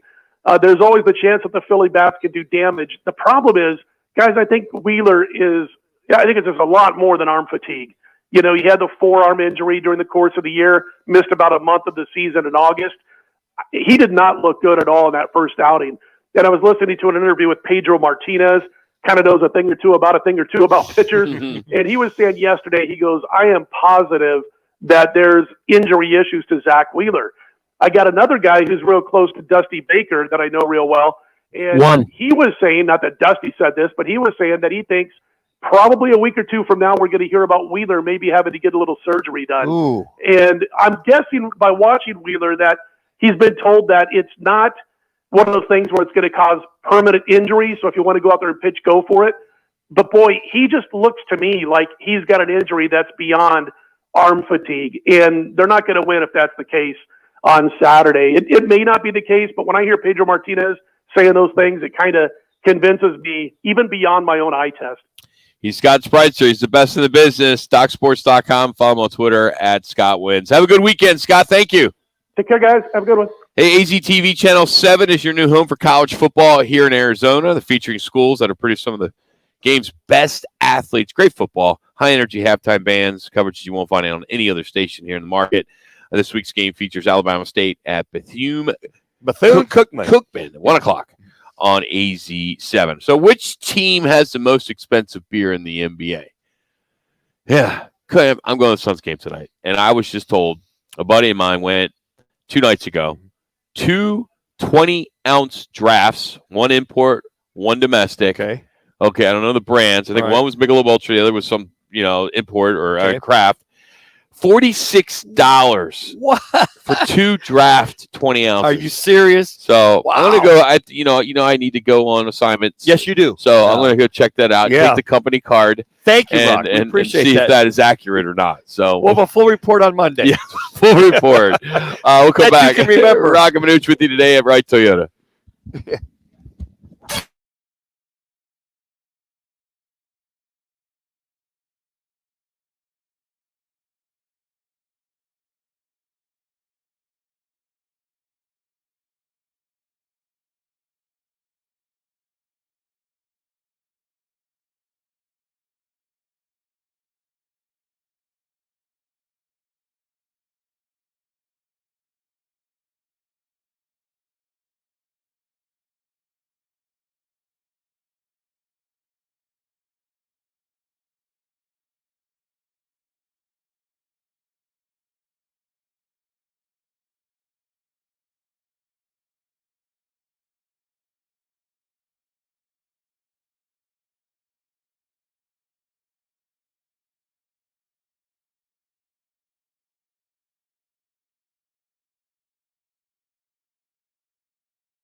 Hey, it's Gross. Join me, Bauer, and Jackson every Saturday from was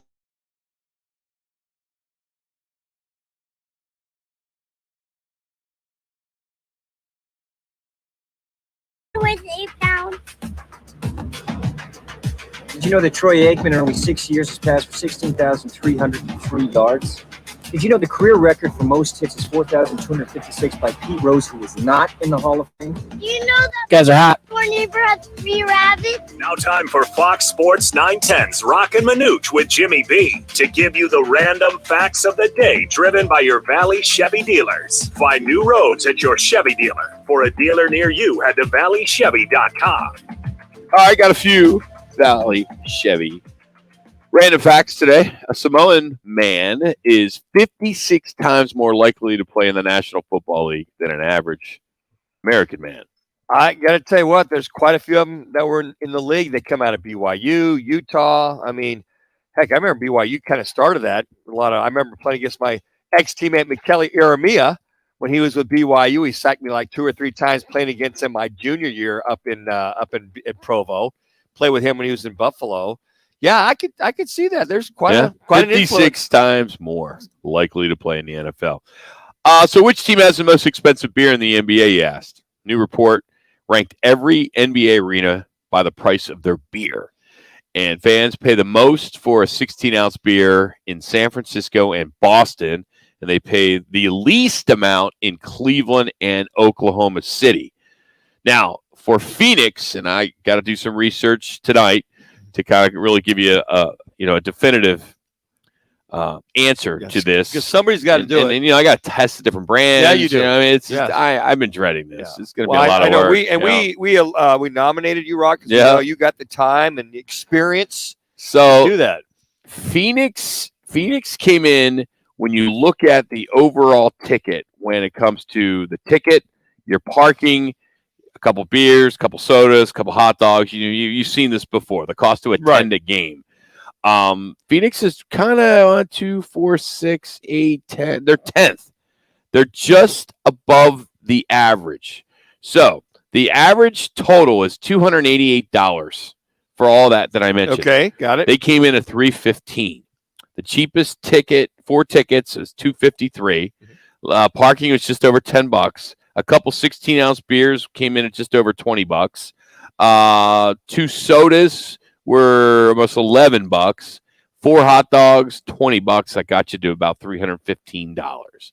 So it goes Warriors, Knicks, Lakers, Raptors, Celtics, Nets, Bulls, Sixers, Timberwolves, and then the Suns. So I could see a team that's having a lot of success. You could probably upcharge a few more just because it's a good team and vying for a championship. But like the Oklahoma Cities, as you said, and what was the other one that was the lower end? Cleveland. Yeah, they're not doing real well. So you can't gouge the fans with a losing team. You got to give them a little break as far as concessions. So if you're 6-1, you could charge $20 for one beer. Well, it might be a little slight exaggeration. Might be a little full of yourself. Pacers were the cheapest for a family of 4. You can go to a game, get all that I mentioned for $150. That's a really good value. That's a smoking deal right there. Now I don't know where to take this story, but there's a Kentucky artist that is creating custom sneakers. Okay. For horses. Come on. I can't make this up. For it's horses? A random fact. Yes. They're being handmade for each horse, and they're not cheap. Prices start at $1,200 per shoe, depending on the design. Why?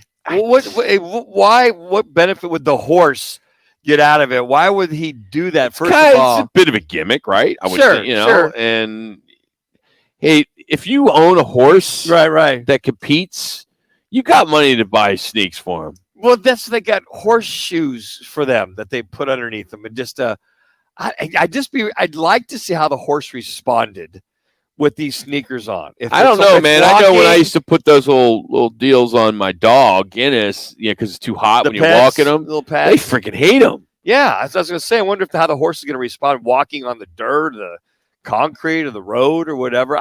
It's a gimmick. But this guy's basically he's taking Adidas, he's taking Air Jordans, and he's making them to work for Dogs. What were they like in the Kentucky Derby? Is he going to allow the horses to prance around as they're walking to the gate and then take them off when they get to the gate? I think it's nuts. It's just a marketing deal. I mean, it's nuts.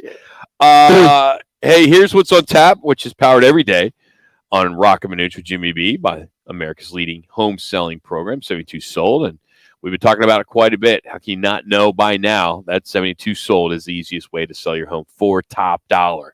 So for that easiest, fastest way, and most profitable way to sell your home, head to 72sold.com. Get a higher price for your home by going to 72sold.com. So you got the Suns hosting Trailblazers tonight and tomorrow night. Valley Sports.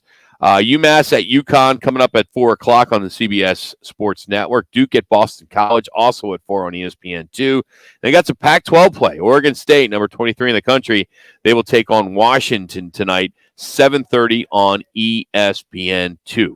As you look ahead for the weekend, you'll have the World Series on Saturday night. Saturday also, if you're a Saturday Night Live person, Amy Schumer and Steve Lacy is the musical guest for Saturday Night Live. Sunday, also Sunday Night Football will be the Chiefs and the Titans. Again, hour difference now. Hour difference with the Cardinals going on at 2 o'clock on Fox against Seattle. And then if necessary, which I hope it is, Sunday night World Series Game 7. I'm hoping too, Rock. Hoping that it's a 7 games. I'm hoping your Phillies win the World Series. Love to see it. The McCormick catch last night, it's just a matter of inches. I mean, he doesn't make that catch. You guys go up by 1, maybe you win the game. And then that shot down the right field line and, hugging, basically, he couldn't go any more left because the first base, he's hugging the line on that. That was a great play. Hell of a play. I was so mad. A lot of defense, a lot of pitching by the Astros. And I'm sitting there, I'm watching it. I got the Eagles on the one TV, got the 1 minute. Phillies on the other, and it's just Phillies. The Eagles started off a little slow against Houston, but they prevailed, and they're now 8-0 for the first time. Hey, coming up in our next hour from Wright Toyota. By the way, certified used vehicles all over here at Wright Toyota and the new ones. Going to catch up with the former Georgia head coach, also Coach Manuch at K-State, Jim Donnan, one of our favorite guests. He's outstanding. 30. He's in the College Football Hall of Fame. Kevin Rowe will give you an opportunity to beat him in the over-under contest as his Washington Huskies got Oregon State tonight, so we're going to talk to him about that. That's all coming up as we continue on here on a Friday at Wright Toyota. It's Manuch, you got Jax, we got Ben back at the iHeartRadio studios, myself, Rock. One more hour, and then 10. Got to do that test. Then you're on assignment. You're on assignment. Can't wait. It's Fox Sports 910.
lernerandrow.com. Now time for Calling All Sports with Roc and Manuch with Jimmy B on Fox Sports 9. These guys are hot. Suns host Trailblazers tonight and tomorrow in a rare 2-game series here in Phoenix. Cards look to gain some ground on the NFC West leading Seahawks. They clash on Sunday in Glendale, and the Devils will try to win back-to-back games for the first time this season as they host 12th-ranked UCLA tomorrow in Tempe. Welcome hour number 3 of Roc and Manuch with Jimmy B here on Fox Sports 910. It's a Friday, so we are out here at Wright Toyota. Been coming here for almost 20 years. Manuch and I are actually 18 years. 18, kind of jumping again. It's been so much fun. And Till the 40 and slip, we'll be 25. You can throw 25 for 30 years if you want to throw it in there. Yeah, well, we can do that. Absolutely. Coming up this hour, we're going to catch up with the legendary College Football Hall of Famer, Jim Donnan, who used to coach at Georgia. We'll talk about this big game tomorrow. ESPN Game Day will be there. Looking forward to catching up with him. We'll do that at about 3:30. Kevin Rowe will join us here in about 10 minutes as we do his picks, so someone will have an opportunity to challenge the counselor in what we call the over-under contest. So we have that going on.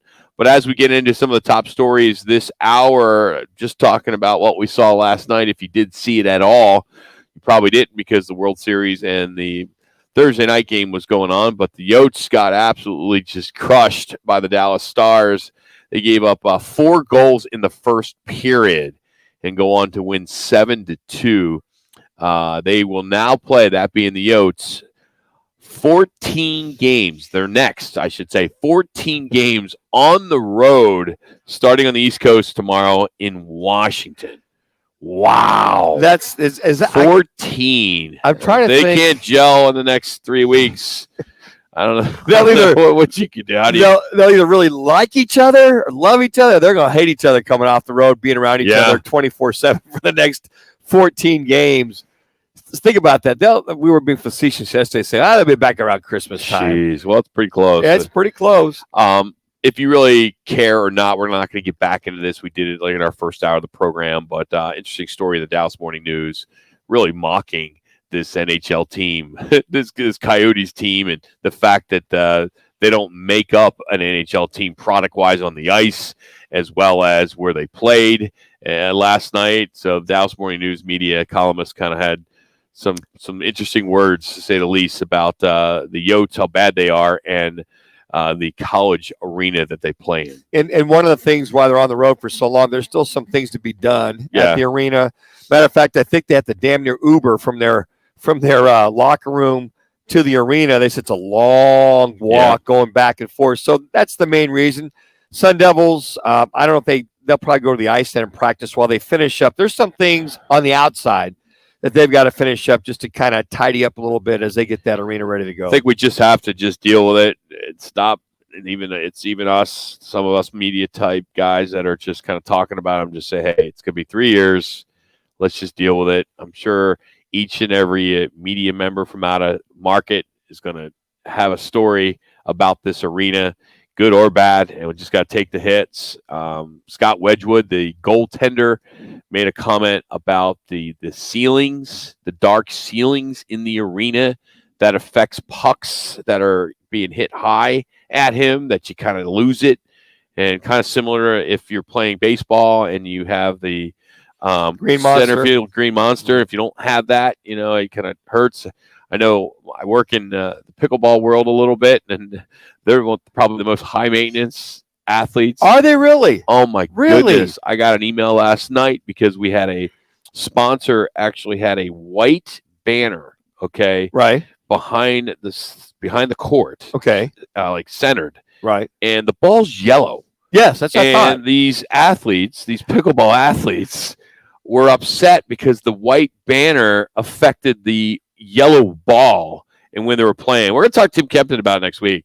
But it just kind of, it was amazing. The 911 text I got yesterday that we need to move the banners or make the banners darker. Mr. Morocco, are you in charge of the banners? The pickleball crowd. It'd be different if it was a white ball with a white background, but it's a yellow ball. Yeah, They also were complaining about the sun hitting bleachers and how that kind of affects their site. It was just crazy. Yeah. By the way, next time you'll see the Yotes folks will be on December 9th when Boston will be in town at 7:30. Wow. So literally, about the 2 weeks whole before month of Christmas. November, they're gone. Exactly. They're out of here. Manuch and I used to talk a lot of NASCAR, and it's hard to believe that the winner-take-all race here in Phoenix is this weekend at PIR, the NASCAR Championship. And I honestly feel that this is probably one of the quietest NASCAR seasons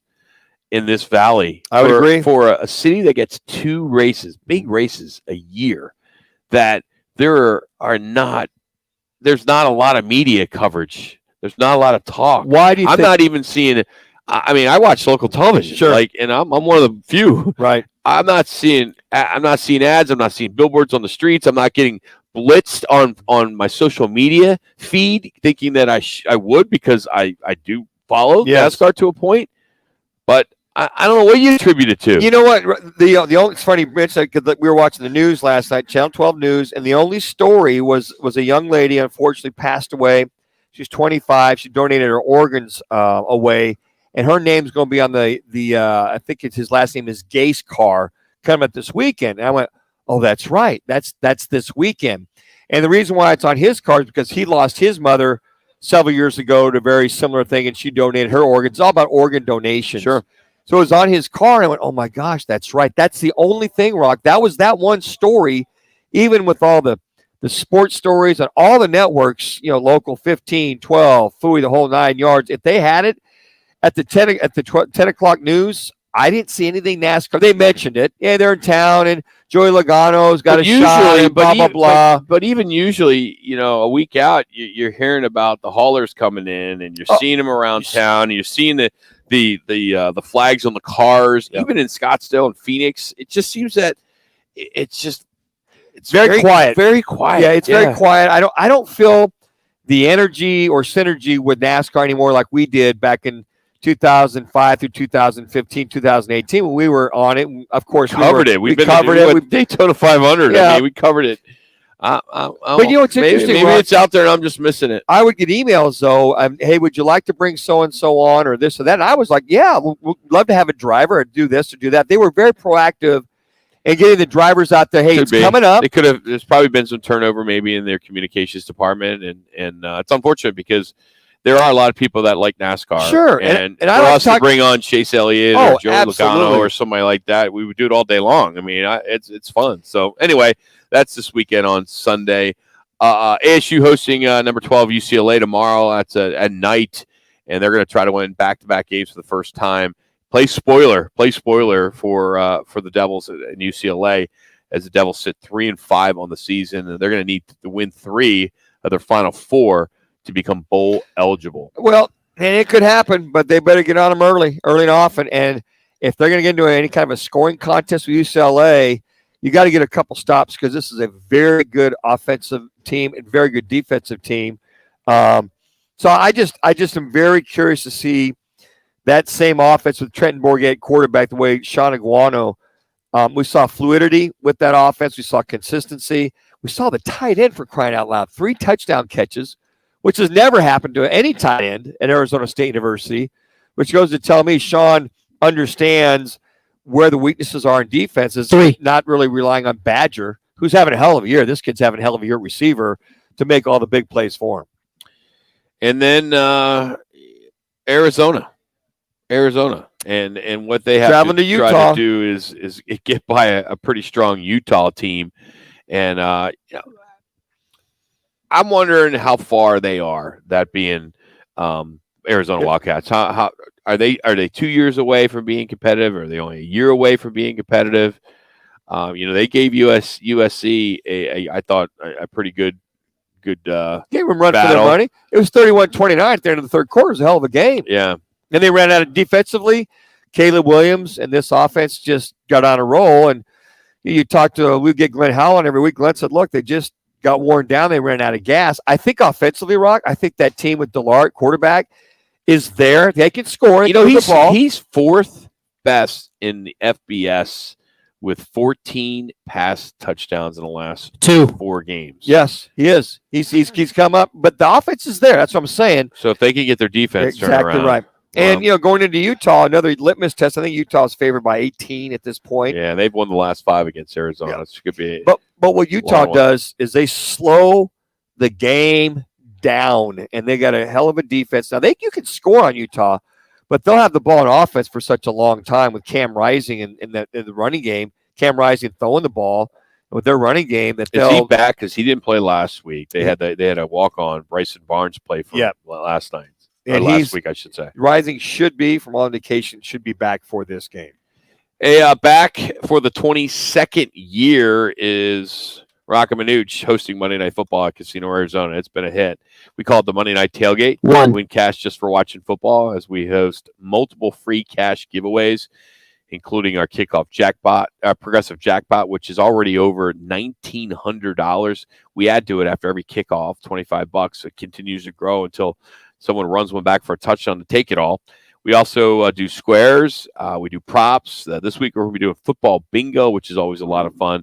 So win some cash just by watching football. I got a text today that intern Barney is going to make a show. Oh, finally going to make a show. He's been in Europe and he's been on cruises. So excuse the hell out of me, right? I didn't get the memo. Yeah, I didn't know either until he blew me up on my phone. But we hope to see you Monday as the Ravens take on the Saints.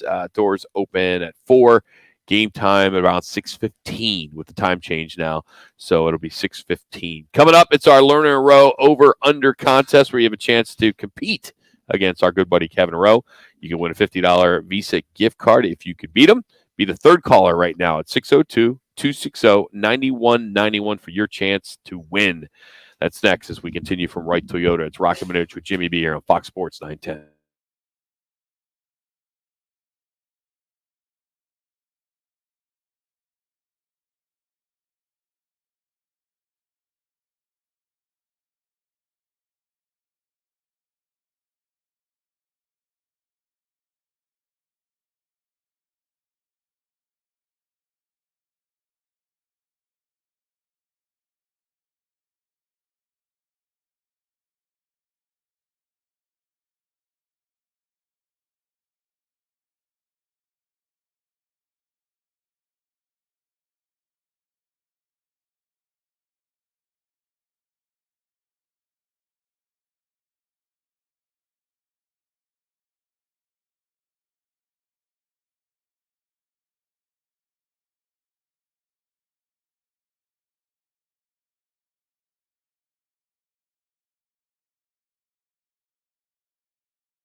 910. All right, where you at this week, Kevin Rowe? Rock, it's so good to have you, buddy. I was here last week. You weren't. No, I'm busy. I was here, just busy, Rock. There's a lot of things going on right now. Last week, I had the honor of playing golf with Kevin Rowe. It is an honor to play with him, and Rock. Mike and Dave Bates in the Fiesta Bowl par 3. Yes, Mountain Shadows. And finished tied for third, respectable. Very nice. But Kevin doesn't play a lot of golf. But surprisingly, he gets out there, and it's like he's been playing for like every day. But Rock, do you have a hole in one? No, I don't. Okay. There you drop the mic on that there, counselor. And I witnessed the hole in one. Now the ball. See, I didn't, so I don't know if it really happened. I just remember being at the bar afterwards. All I know is the ball. It's a 125-yard par 3. I think it rolled 100 yards, and it finally got up in the green and got there. Oh, it wasn't a shot up in the air. Oh, it was scruffle-upless. It was line drive. It was a worm scraper like a big. Did you kill a couple of gophers on the way to pick that ball up? By the way, look at the end of the day, just so we're clear. It was a hole in one. It was. Yeah, it doesn't matter how it got there. I would take it. I would love it. Oh, it would be great. Hole 6 TPC champions in Scottsdale. Yep. 100 and what was it? Hold on right here. About 145 yards.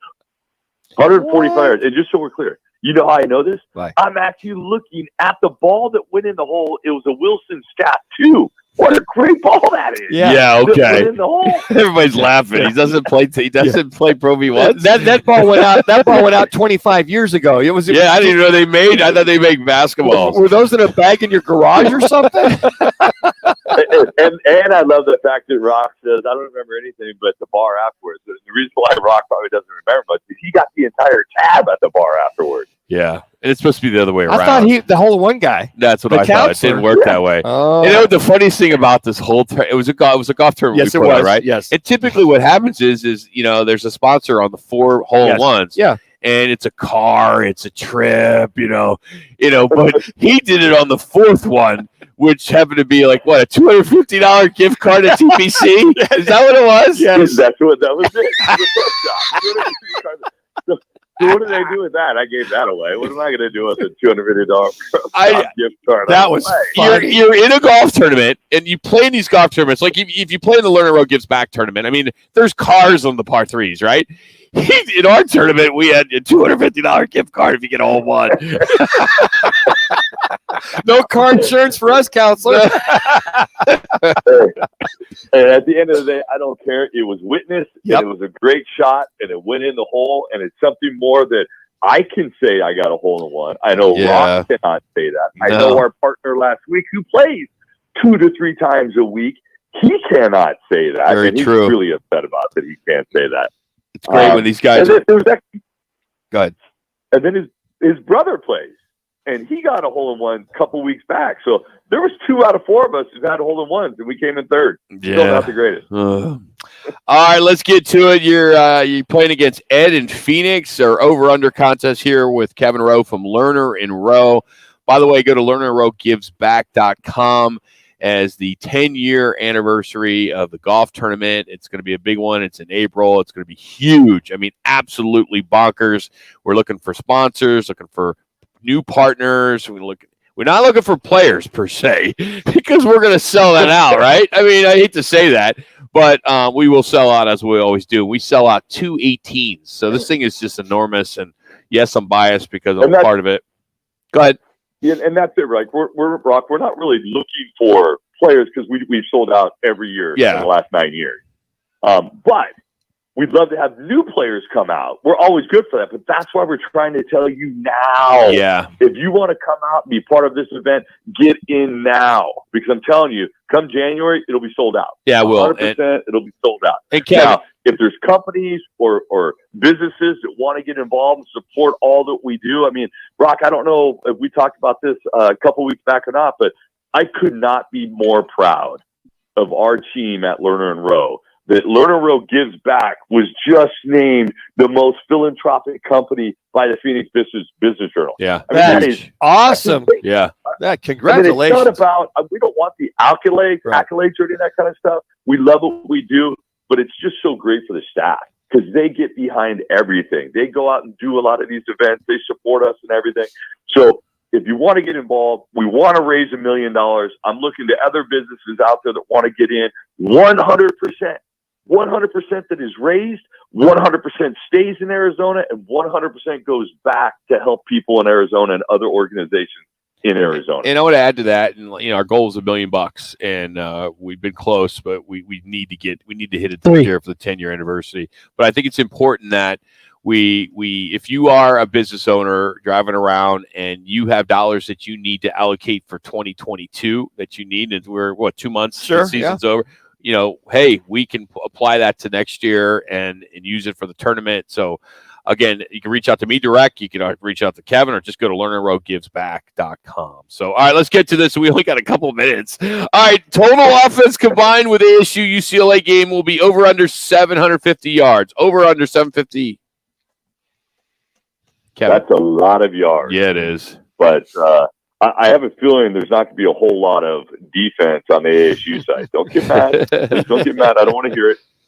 I'm looking for DTR to come in and show the reason why they're ranked number 2. So he's going to put up some serious yards. Not 750. But can ASU put up some points? I hope so. I would love to go with the over. I'm so bad want to go with the over, but I just don't think there's going to be enough. So I'm going to go under 750. Okay, Edwin under as well. All right, total TD passes combined, Counselor, in the Georgia-Tennessee game will be over or under 5. So with Stetson and Hooker lighting it up, over or under 5. What do you got? Man, this is a game of the century. Definitely the game of the year. So it's going to be exciting. I like seeing Tennessee and arguably one of the best receivers in the league. I like it. I think there's going to be some big points. I think it's going to actually – I know Georgia's got a great defense and a sound ball club. I like Georgia, but I know we're not asking that question. I'm thinking I'm going with over 5. I think these quarterbacks are going to be throwing the ball. They'll even it out with a great run game, no doubt about that. But I'm going over. I got to go with the over. All right, Edwin over as well. Let's go total offensive yards, rushing and receiving by Seattle Seahawks. Kenny Parker III will be over or under 125? So this is interesting. I mean, he's really only had one game of over 125. Yep. So really, I think you guys are trying to egg me into how bad our Cards defense is. Is that what this is all about? Oh, the method to the madness, Counselor. You're starting to figure us out a little bit. Yes. Oh, man. I'm looking. I have to go with the under. Come on, Cards. This is a must-win game. They don't want to go 3 games behind Seattle. They need to win this game at home. Let's go, Cards. All right, and then he's doing the same as you on that one as well. So it's going to come down to the winner and score tonight's Oregon State Washington Huskies game. Oh, so your alma mater. State. There you go. Mm-hmm. Look, if it was an away game, they'd be 0-3. It's not an away game; it's home, but it could be windy, rainy, crazy. So we don't know it. I heard it's calming down. So I'm going with the Dogs, of course. Dogs at home, of course.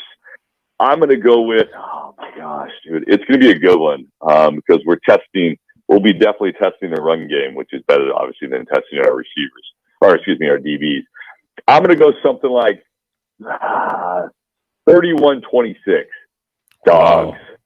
Well, Edwin, Oregon State, who are ranked, by the way, 23rd, 42-21. So I'm leaning that way, too. Sorry. Wow. Yeah. That's really interesting. So that's nice to know. So I won again this week. I don't know about that. We'll see. I mean, Counselor, you got to go to court. You got to go through it. Look at him checking the weather report, man. Look at you, Counselor. The weather report. Tonight. Everything runs tonight. We'll know who won this week tonight.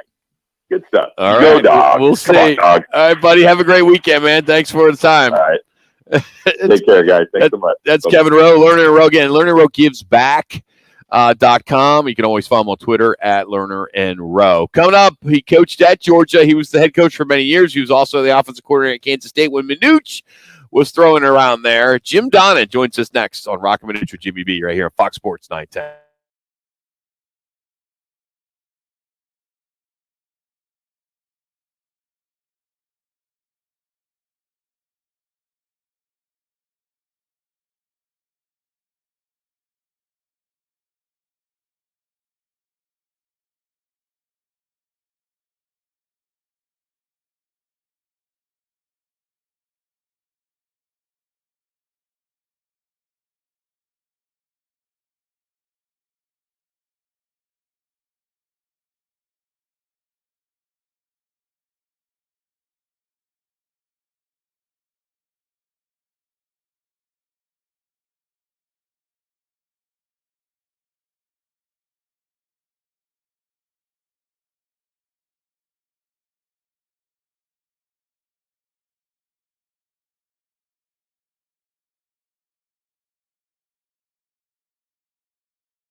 tomorrow with Tennessee heads to Georgia in Athens. ESPN Game Day will be there as well.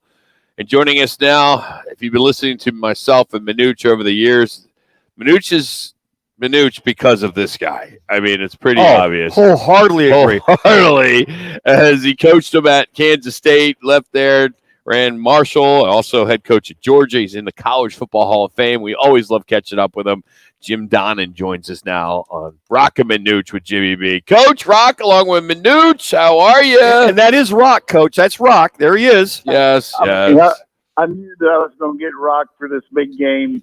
I mean, he's a big game guy, you know. So I really feel honored to be on with you guys at the end of the day here because I've had a couple ESPN hits and CBS guys, and Feinbaum too. But save the best for last here. I mean, everybody thinks I know about what's going on, and I really don't. But they just come on and make me feel good anyhow. But two good teams are going to be playing here tomorrow. That's for sure. Yeah, are you buying into what seems the Tennessee hype out there? A lot of people are on that bandwagon right now. No, I'm not buying into it, mainly because this is a team that almost lost to Pittsburgh, who lost to Georgia Tech. Yeah. And, and when they played Alabama had 17 penalties, and they still scored 49 points on them. So we got a lot better offensive line, a better secondary, a more established quarterback than Pittsburgh, and maybe not Alabama for sure, Heisman Trophy guy. But I think they're a really good team, and they're on the, give them a lot of credit. But, we've only lost one game in 3 years in this stadium, so it's a big home field advantage. If we stink it up and don't play like we're capable of, they can certainly take us tomorrow. But I think it's going to be tough for them to come in Sanford Stadium and beat Georgia. Coach, you taught me very, very well about breaking defenses down, breaking personnel down. So I take that to both sides of the ball. And I look at Stetson Bennett. He's averaging versus top 25 opponents, Coach. I'm sure you know this already. 80% completion percentage. He's averaging 368 yards passing, 2 touchdown passes per game as a QB rating of 201.7. That's versus top 25 teams. Why is he not getting the national press that we think he should versus all these teams and having such great numbers?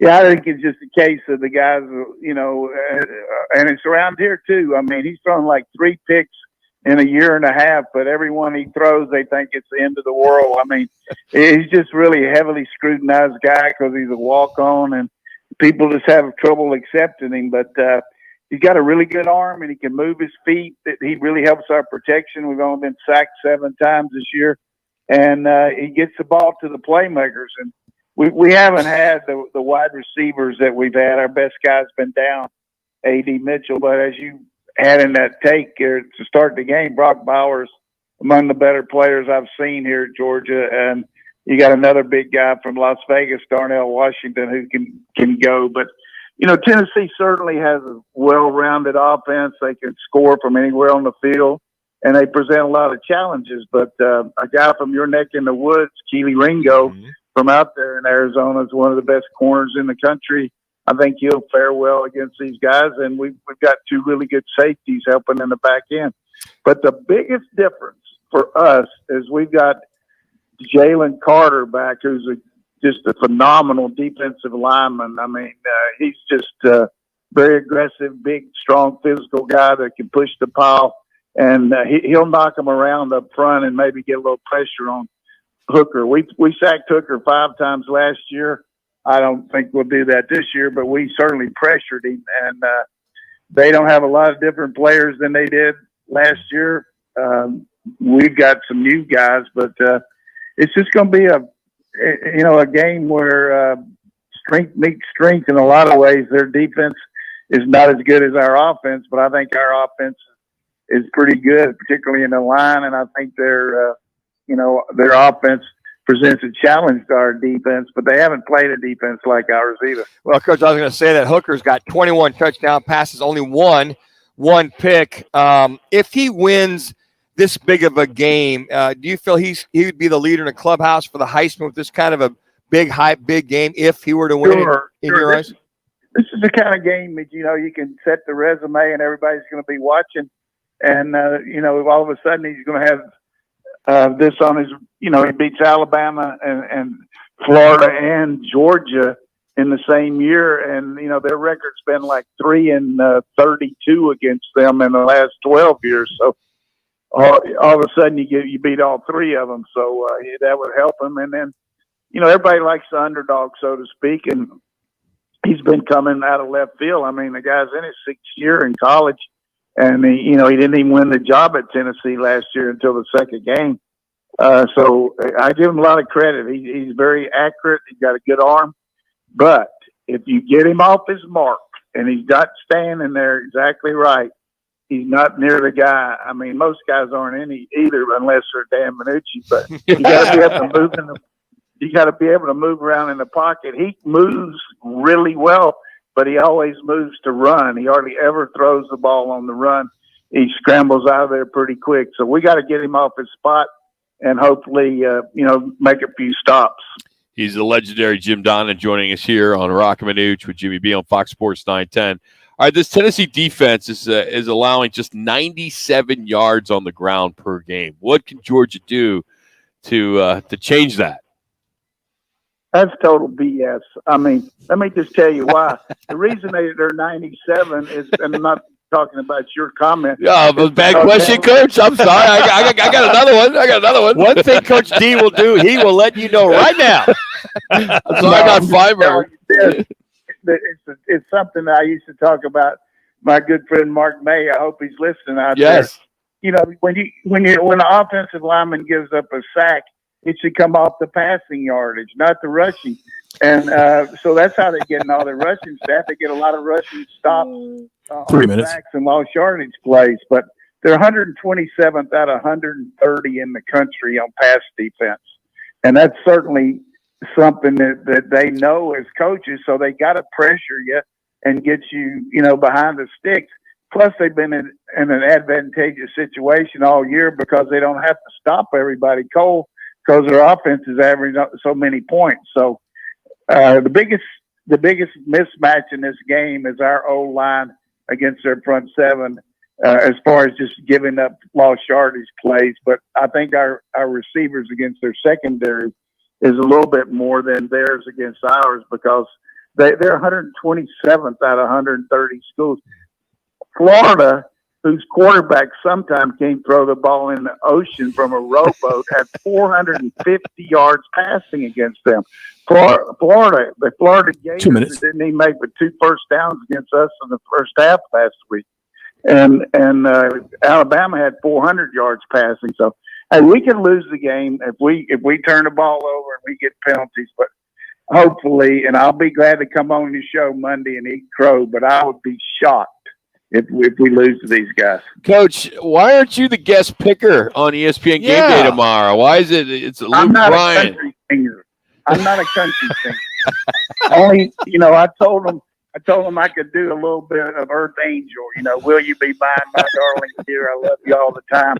But they don't like that doo-wop stuff. So they go in with Luke Bryan. Can you believe they took him over me? Oh, no, that's why I'm asking you. I'm like, it just makes no sense. I had dinner.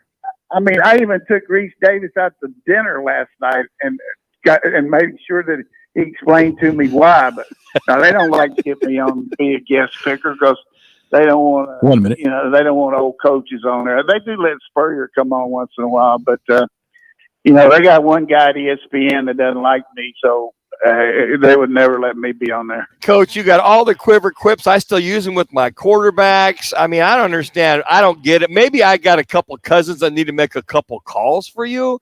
Maybe No, hey, I'm okay.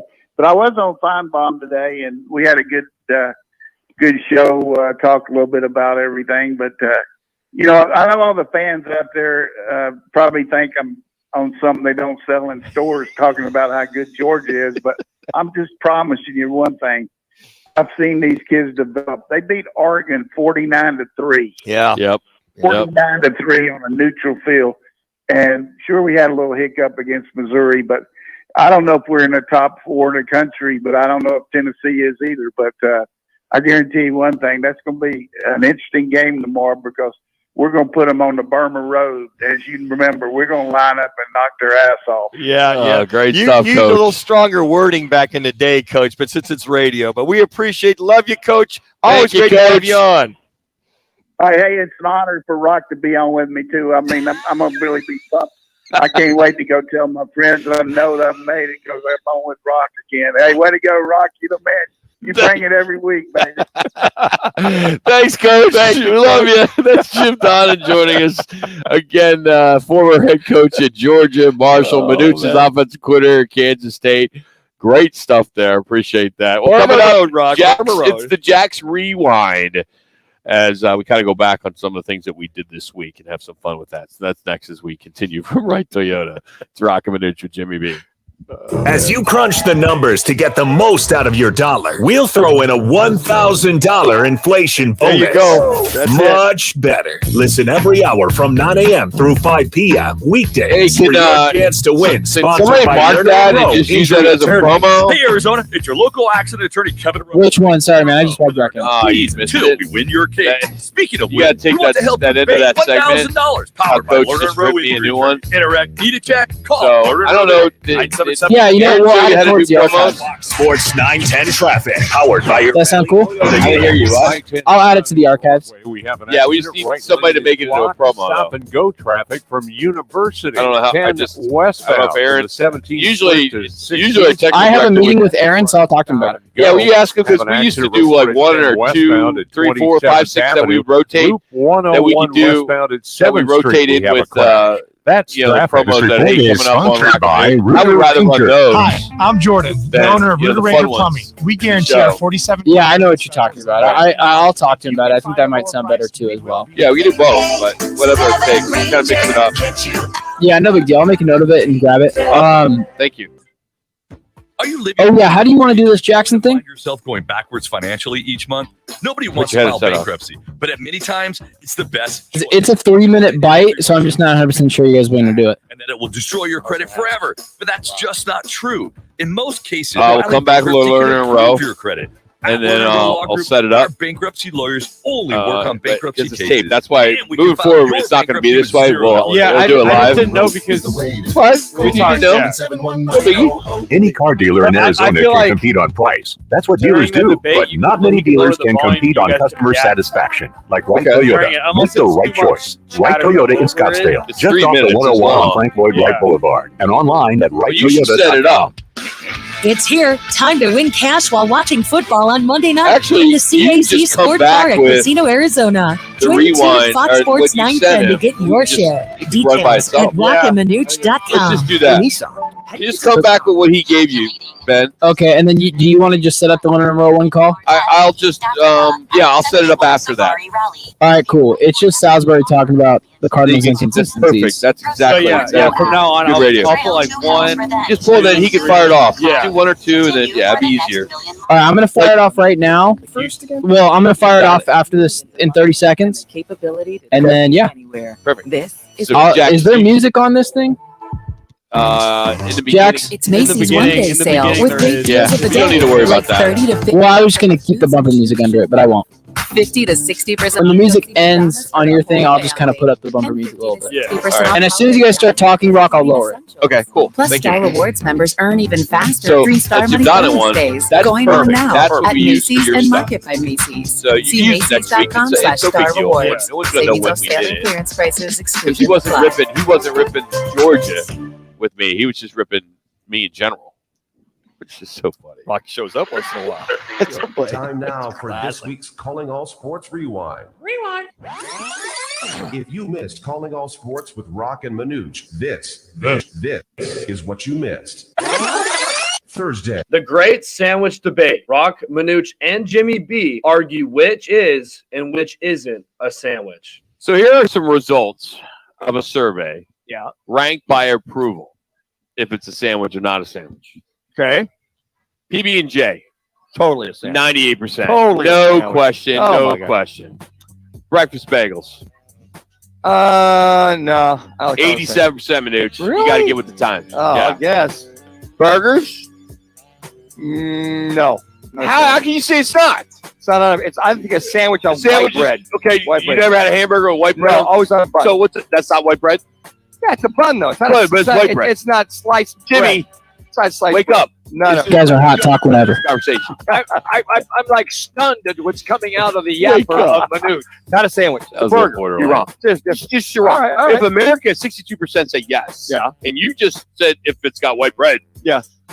Abundance. They got white bread. Who puts their hamburger on white bread? Sliced white If I bread. don't have a bun, Put it I on do. a lot of If I don't have buns, yeah. bread. You If guys I don't are have wrong. the bun. Go ahead, move on. You're wrong. Yeah, you guys are wrong. avocado toast. Yes. No. See, no. No. Not avocado toast. It's on Egg bread. Benedict. It's not a sandwich. It's a face sandwich. Yeah, it is. No. Only 7%. Yeah, no. Now this one's a classic. Classic question. Hot dog. No. Not a sandwich. No way. This is white bread? No, it's on a bun again. It's a Yeah, hot but dog. let me ask you this. Define a bun.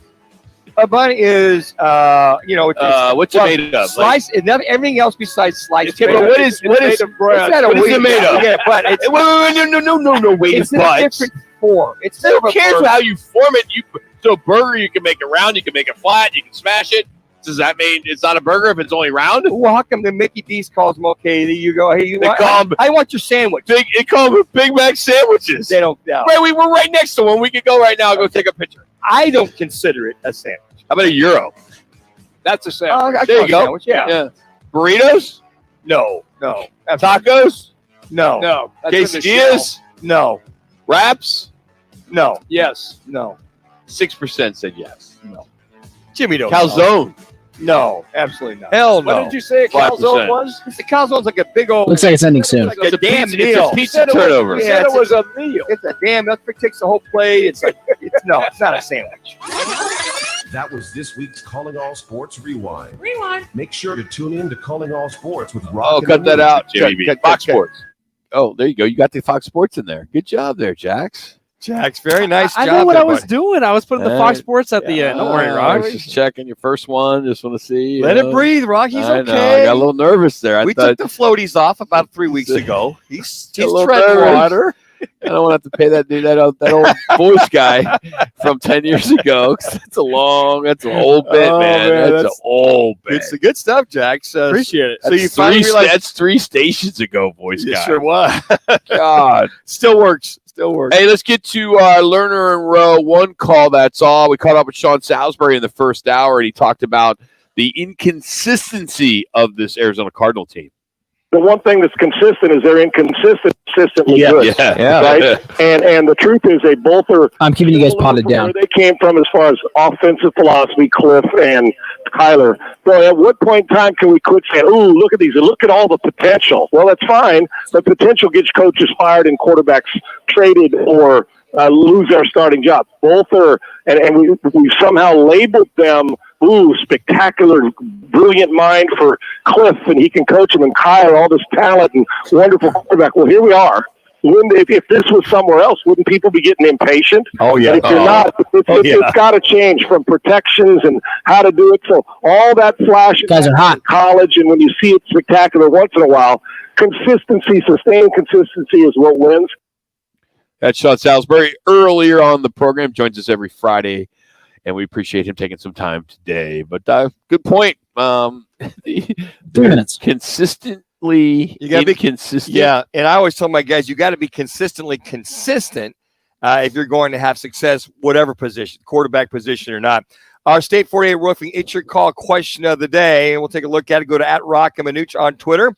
What Seahawk offensive player must the Cardinals prevent from having a big game? Is it Geno Smith? Yes. Kenny Walker III? Yes. Tyler Lockett? Of course. DK Metcalf? Oh, yeah. The winner, Kenny Walker III, 53.33%, followed by Geno Smith, 26.7%, and then Tyler Lockett, the fine K-State Wildcat. Looks like he's going to play tomorrow at 13.3%. Then DK Metcalf, the big body inside the red zone, 6.7%. Hey, tomorrow you get a double shot of Mike Bauer, as he's now the new co-host of Backspin the Golf Show. Is he With really? Bill Hoffman and Rick Levy. So that gets going tomorrow at 9 o'clock to 11, and then he changes into a football guy, goes from golf and he turns into football, and take the points out at the CAZ Sports Bar, which is hosted by him and Mike Gross and Jax. What do you got coming up on the program tomorrow, Jax? Yeah, we got Marco D'Angelo, who always comes on every single week. Yep, he's and then great. We got some special stuff up our sleeves. You gotta stay tuned. Tune in. You guys tune in. At 11. I can't spoil too much. So you will replay the Jim Donnan interview where he busts Rock's chops to the very end on tomorrow, right? We should. We could. Absolutely, you should. I really think no one will care. It's a different audience, a Saturday audience. The audience will appreciate it. They'll go, the Monday through Friday audience is a much higher level audience than the Saturday level. So it's a different. We would audience. be giving the Saturday audience some culture. Yeah, so they help them out. We used to rewind all the time, but they don't do that anymore. Did they mix us on the rewind? rewind? Yeah, it used to be the best of Roc and Manuch, and you would take a good 20 minutes and just somebody bring back the big interviews like the Jim Donnans, the Sean Salisbury's, the guys like that. So do we need to have a meeting? The Paula Bovins today. By the way, oh my gosh, if you missed it, download the iHeartRadio app if you haven't, or go to rockandmanuch.com and check it out. We caught up with Paula Bovin, who for the last 4 years has been on the CFP selection committee, and she really broke it down. She's now an alum. She did her 4 years, and it was a really good interview. We did it in the at 2:00. So if you're going through the podcast, it was in the second hour of the program. It's on YouTube as well. Yes, at YouTube. So check that out. Hey, we appreciate you listening. We hope we'll see you on Monday, as we'll be coming to you from the CAZ Sports Bar and the new sports book, which I can't wait to collect my cash from on Monday. As I parlayed the Browns and the Bobcats. Did real well. Good luck on your assignment tonight. I know. Can't wait. Go Suns.